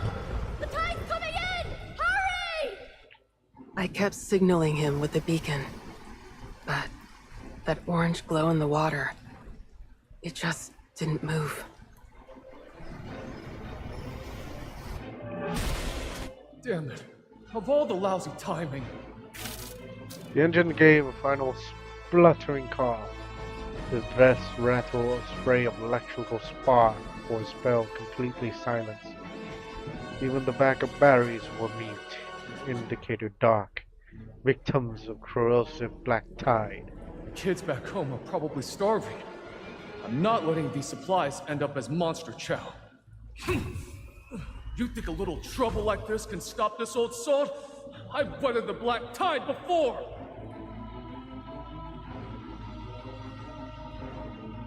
It's moving! Come I on. immediately ran ashore to meet him. At the time, I didn't even stop to think how he'd gotten the stranded boat moving again. Did you say there was a hand crank generator on the boat? It's just a rescue boat. A normal person could have cranked until they collapsed and gotten nowhere. But Miles was different. He was a soldier. He had the power the battlefield gave us. The Rancor. Yes. He gave himself to the blade.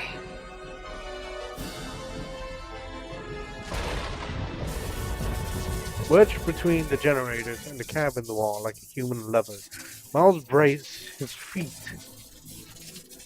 Oh wait, my fucking shit is dying. Braced his feet and gripped the twisted crank. His hand caroused from a lifetime's spatulas, now faced a different kind of heat. As he turned the crank relentlessly, mania to cold, integrating his body with the boat's system. It was a parasitic connection. The blade indiscriminately devoured his life force, converting it into a surge of power. The cost was immediate and horrific. The skin blistered, smoked, and blackened. Agony threatened to unmoor his mind, but willpower held it at bay. He watched detach as his own blood and scalping fat dribbled onto the generator with sickening fist. Now I'm smelling like roasted meat. That's it. Now turn! Faster! Power! Turn, you hunk of junk! Burn my blood to steam! I'm getting back!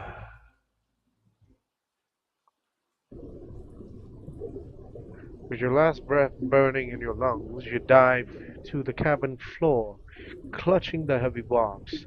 There you come face to face with the island's chef and captain of crippled dog, Miles. When the boat stopped moving out there, I had to swim to it. I found him in the cabin. His body was still making the cranking motion, hands fused to the handle. But he was already gone. Water and monsters were pouring in. I couldn't take him with me. All I could take was what he'd gathered. 1 can of luncheon meat, 2 bloated cans of expired fish, some waterlogged hardtack. Must have been relief supplies, dropped by other outposts early in the war and carried here by the tide. That's what he died for. And we ate it all in one night. Miles' body is grotesque bloated, skin straining against the uniform, hands forever frozen in desperate grasps. Though ravaged by years in the sea, the ghost of a smile remains on his corroded face. The oxygen is critically low. Kick off the bottom and struggling towards the surface with a heavy box. After 2 frantic kicks, the primal essence screams that something is approaching from the mud behind you. Do you know what happens to soldiers, like Miles, when they surrender completely to the rancors? You glance back, only to find nothing but swirling darkness, and a pitch-black, bloated figure erupts from the gloom. Before you can process it, there's a putrid, blood-tinged slime floods your nostrils. They lose their minds. Their bodies are consumed by that evil power. The next moment, 2 hollow eyes socket locks onto yours. It's Miles. His form's now a rotting, contaminated horror pressing against you. They become just like the tide crawlers. Mania monsters. Oof. Fuck. Wait, Reese. Oh, I have these. Don't know what I deal with them. Time for a little exercise.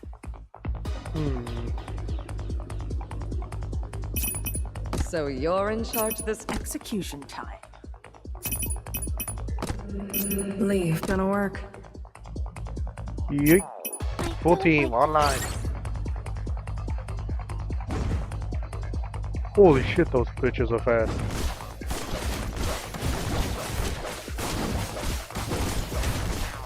Yeah, I'm not dealing with that. I'll take this light. I'll take this light. This is my resolution. Oh, what the fuck? Time to He's die. taking hits.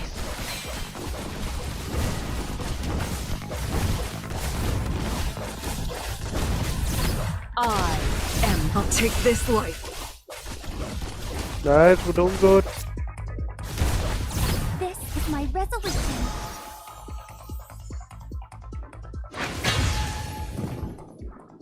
The the shackles momentary restraint on Miles is all you need. You shove away, clutching the generator, and swim upwards. But the iron box is an anchor, dragging you down. Your muscle screams, your kick grown weak and uncoordinated. The pressure builds up in your ears, the warning of oxygen depletion. Right above, almost there. Tug the lifeline, surge upwards, but after a few meters, the body betrays you, ceasing to move entirely. A wave of blackness swallows your sight. The waning prolonged hunger and blood loss, ignored for too long. Use this precise moment to crash over you. Unable to call for help underwater, you pull the rope blindly, desperation overriding thought. The sound of disturbed water close in on you. Miles? Other wicked monsters? Don't dare to look. Any unnecessary moment could cost you your life. Your lungs are on fire, consciousness flickering. Finally, the movement stopped right beside you. Something coils around your waist. You thrash to break free, but the grips only tightens, immobilizing you. Start wrestling for the iron box. Push it away. You drive an elbow back to your last strength, but it shows no sign of loosening its grips. As your fingers scramble to pry the thing open, you brush against the monster and you freeze. In that moment of shock, an air tube thrusts into your mouth. Air floods your lung. The thing around your waist tightens. It's not a restraint, but as a rescue, pulling you swiftly towards the surface. The moment your head breaks through, you spit out of the tube and cast a question. Zito, is that you? Who else would it be? A ghost? I can't say a thing. It happens. We're still some distance from shore. Keep your voice down. Don't attract them. Thing chasing me. I think it might be Miles. I know. Silence fall between you and Zito swim for the shore at full speed, clutching you with one arm and metal box in the other. But the tide crawlers are faster. You feel the water churn violently beneath you.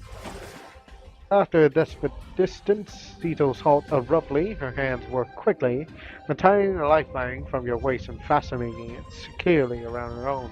Listen, you're just oxygen-starved and weak. Your sight will come back. When it does, pull me up. I need to keep these things contained in the water. Can't let them reach the shore. What are you going to do? Enough questions. Take that damn box and get to shore. Now! Before you can protest, she hurls you towards the shore like a sack of stones. You land hard on solid ground. Instantly, your blindness amplifies the chaos. A chorus of monstrous hiss. Sharp shing of a dagger being drawn. The world narrows to sound and smell. The wet thwack of steel meeting rotten flesh. A rip of fabric. The overwhelming putrid stench of the creatures and the low, result hum of mania echoing through the shackles connection.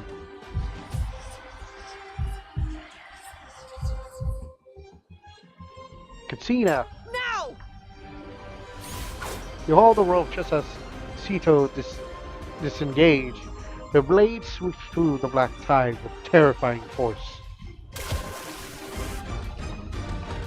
And the horde recoils, twisted shadow, cowed by the power radiating from her steel. fall back to circle at the very distance, to use moment from breaking the surface. When the slender tendril, blacker than the deepest shadow, lashes out from a blind spot. Watch out! Monster's claws rake across her back, sending a ray of blood into the water. She doesn't even blink. In one fluid motion she pivots. A frigid arc of steam flashes in a devastating backhand strike, cleaving her ambusher cleanly in two. Pathetic lump of meat. You're not fit to be compared to Miles. Pull me up! Oof, fuck.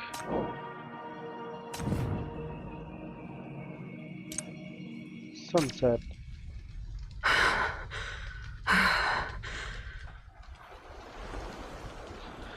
You finally shake off the last of the underwater horrors and drag your soaked, exhausted body onto the shore, collapsing onto the coarse sand.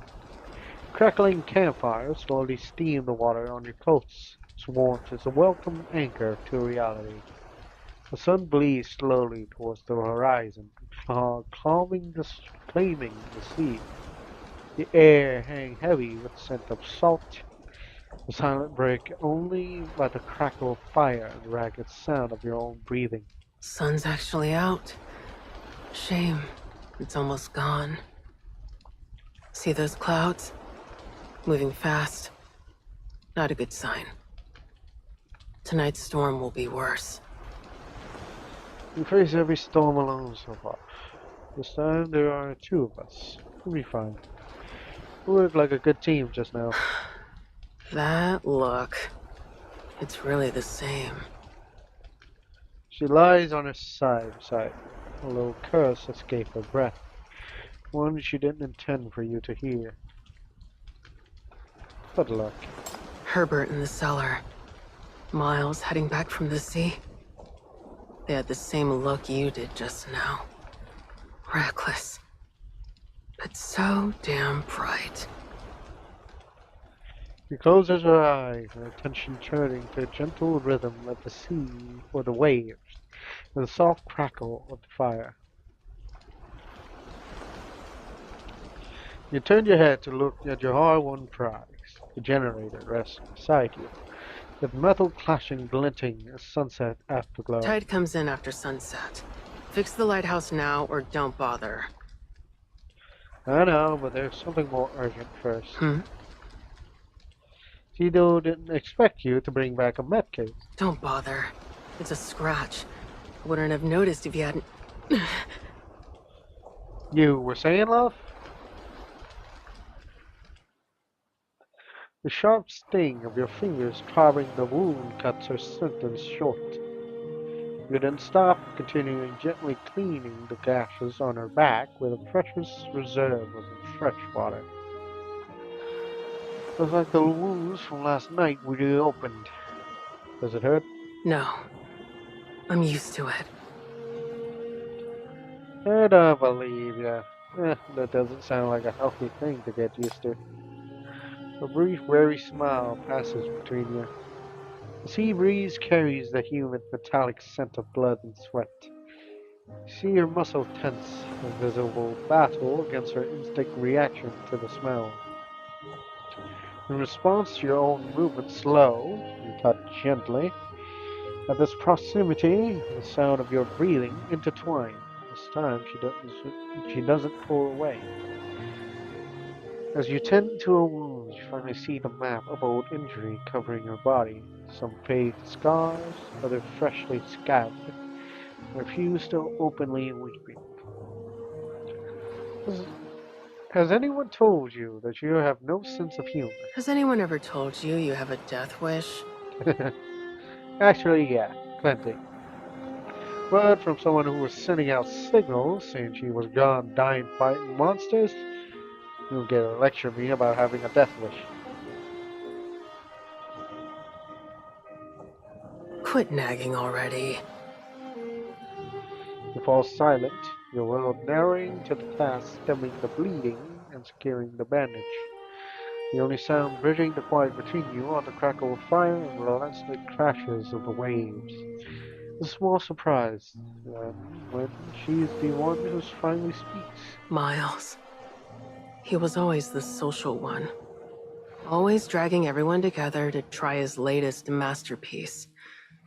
He was probably just lonely down there. Saw you and thought, finally, some company. I know, when I first saw him underwater, he was still smiling. Same as when I found him back then.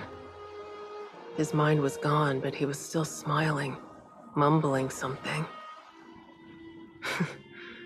Guess what he said?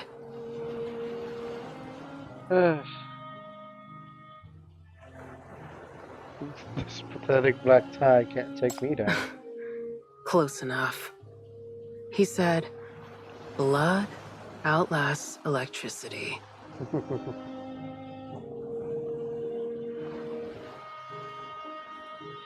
The sky bleeds into a deep orange red as the sun sinks beneath the horizon. In the distance, wave crashes against the ring. In a I can't fucking pronounce this words. In a somewhat pulse, as if the crippled dog itself murmuring its essence to the prophecy, blood outlasts electricity. If I were Miles, I'd definitely bring that shit back because I had a death wish.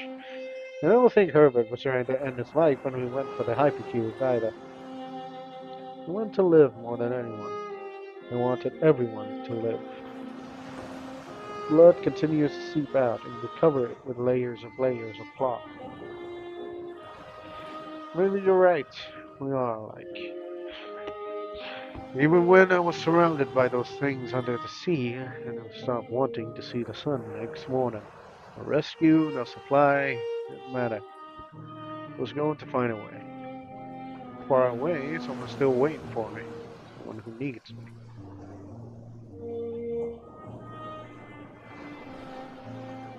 We tell her about your first continuous encounter with Syndicate Little Rat. After taking office, now you watch her grow from a girl without a sense of herself into someone who learned to feel and to care. Describe this to you now, a place slowly stirring back to life, yet with undercurrents still swirling beneath its fragile feast. Tito is as silent as ever, but you sense a rare, focused attention. The world beyond the black tide is a foreign concept to her, a place that only exists in campfire story of fallen comrades. This city. Pensively, she repeats the name she heard countless times in those brief respite from battle. It still sounds foreign on her tongue. It seems she has no story of her own to offer in return. Her eyes follow your hand as you tie the bandage into her ugly, clumsy bow. Finally, she speaks. The meat's ready. Eat.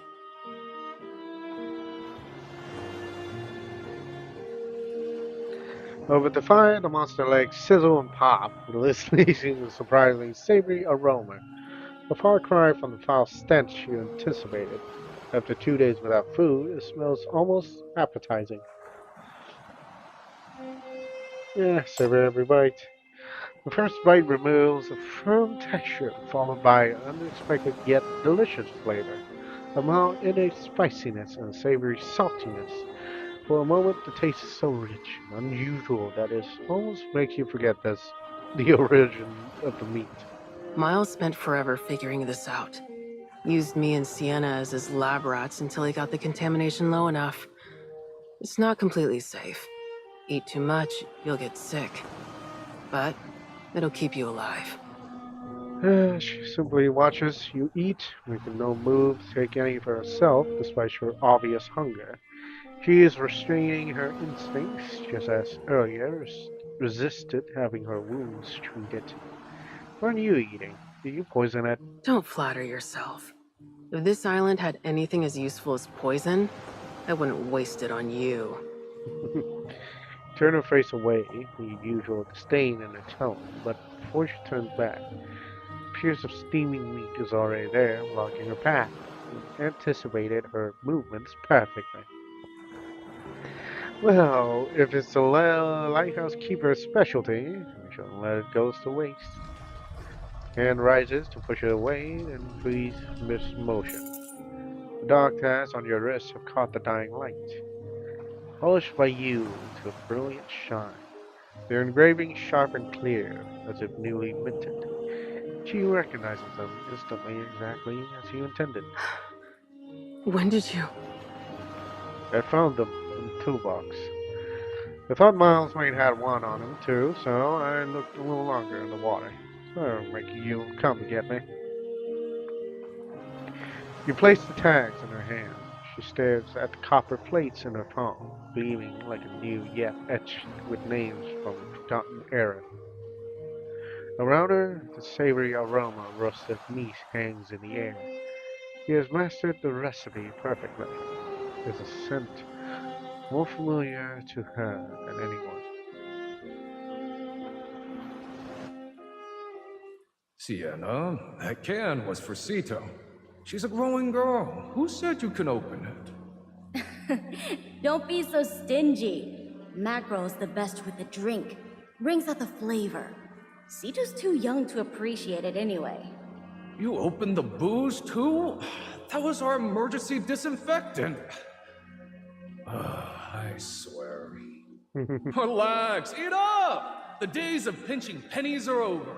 I've mastered cooking monster legs. It's 100 times better than this canned stuff. Of course you did. Well, maybe our little Cito should be the taste tester. You turning your nose up at my cooking? I'll have you know, Captain Finn herself appointed me chef of Lighthouse 7. You know what? I'll go back out tomorrow and find you some canned beef and potatoes then. You know, you're right. Tomorrow could bring anything. How about pouring me a bit of that? Hey, wait. Where's my can? Cito! You little sneak! When did you... Get back here! No fair hogging at all!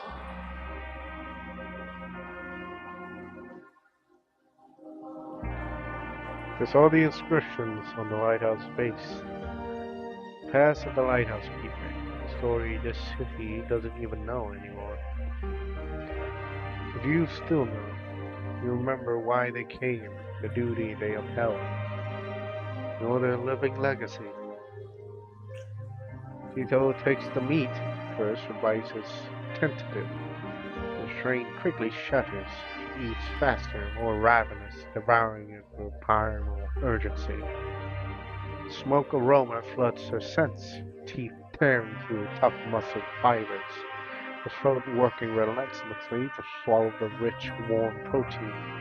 Heat courses down her something, flooding into her limbs, whose flesh of monster nurtured by the black tide, a creature that fed on the blood and bones of countless lighthouse keepers. Bite after bite, sensation ignites lungs and nerves. Her heartbeat drums in her ear, her breathing grows sharp and clear. Beneath the bandages, her feel her flesh knitting itself back together in a frenzy, itching, burning regeneration. And finally, she reclaims the warm, lost time. This is what it meant to be alive.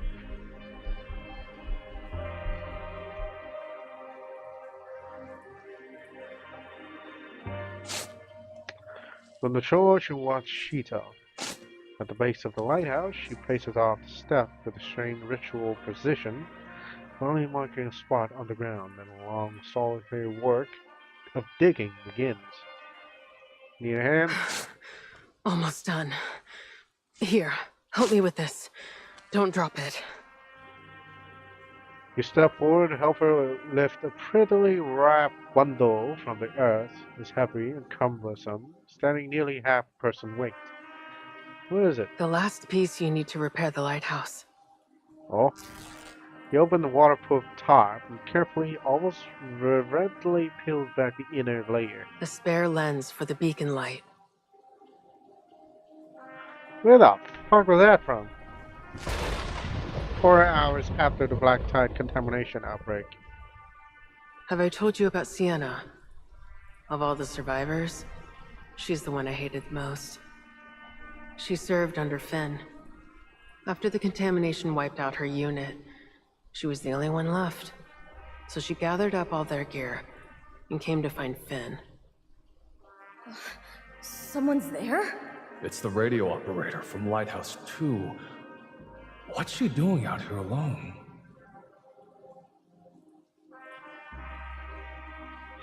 Sito quickly adjusts her telescope, bringing the figure in the boat to focus. It was a young woman in a lighthouse keeper uniform, waving her arm in the precise gesture of semaphore. What is she saying? She says, Lighthouse 2 is gone. Contamination wiped it out. She's bringing critical supplies to regroup with us. The girl in the lifeboat pointed to a lens wrapped in bloodstained cloth beside her, using semaphore to signal the message, the last light. Oof. Wow. Circle fishing rod. We still got the meat. Forget it. You know what? Get the last supply, because we are coming close to this, actually. But of course, before this, I'm gonna have to leave this here after we're done as well, so can't do this fully. Oh no, I fucked myself. Oh no, wait, I didn't. Nice. Got that. Nice.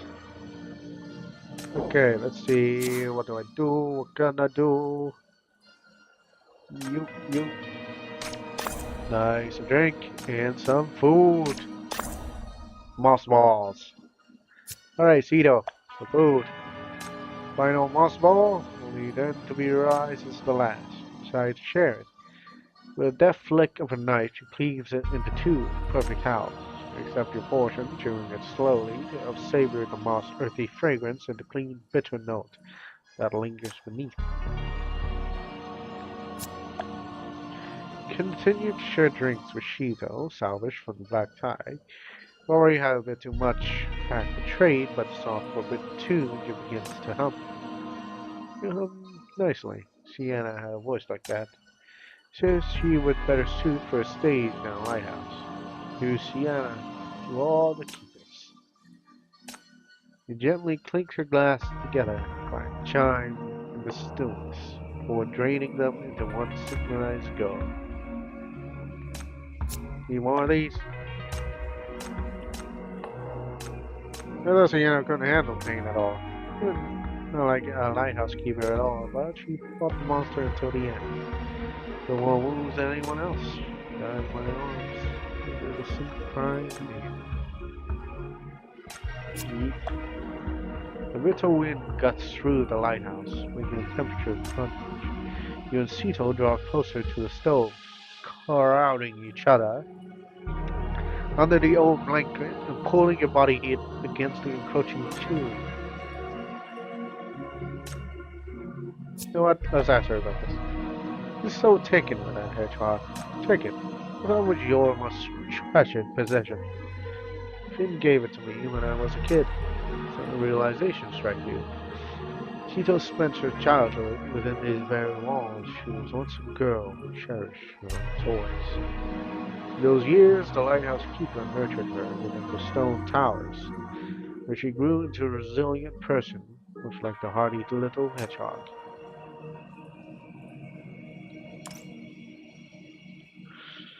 Oof, dang.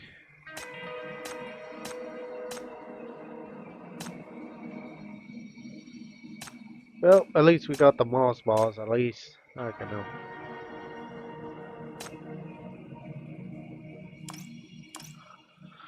Well, time for us to end the stream here. Oh, we made quite the progress on the event story, at least.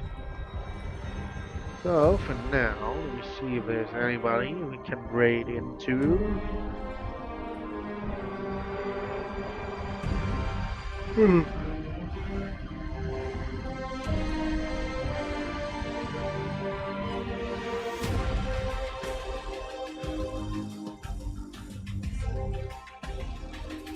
Ooh, there's Valorant. Ah.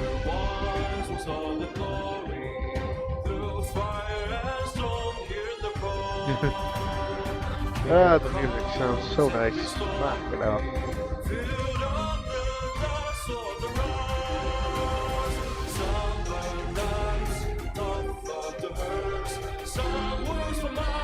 Ooh, a lot of freaking out. Why are there so many fucking FPS slowly coming back? I mean, I know it's also a little shit for me to fucking get back into Valorant and all that, but I don't think I should. Well, not yet, at least.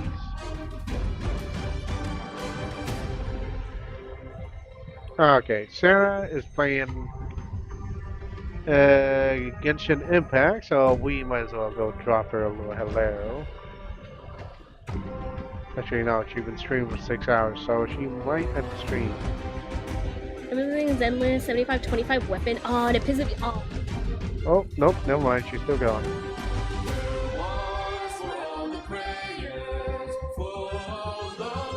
Hey, brother, eat. Oh, nope, she doesn't already. Dang it, oh well.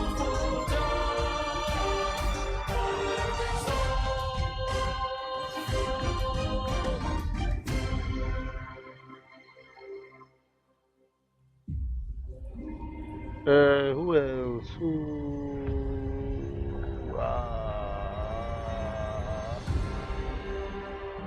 There's Grand Theft Auto, but mostly role-playing stuff. There's the, what the fuck is this? Lord of the Rings. Something now.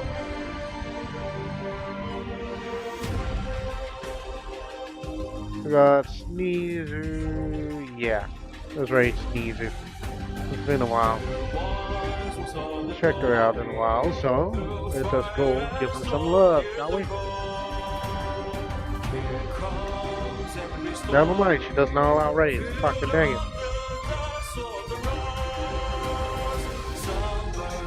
Oh, so many people not setting up raids. God dang it. Just want to deliver some support.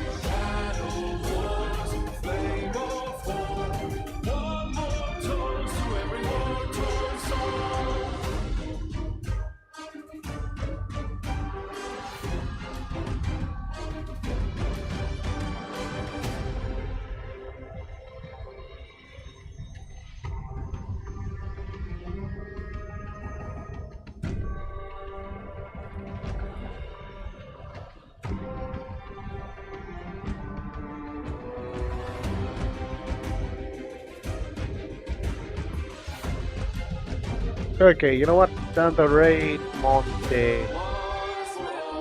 You playing Elden Ring? Well, at least hope you guys maybe a little into Elden Ring. Because I know I can't play it. My laptop is dying and that's the fucking thought of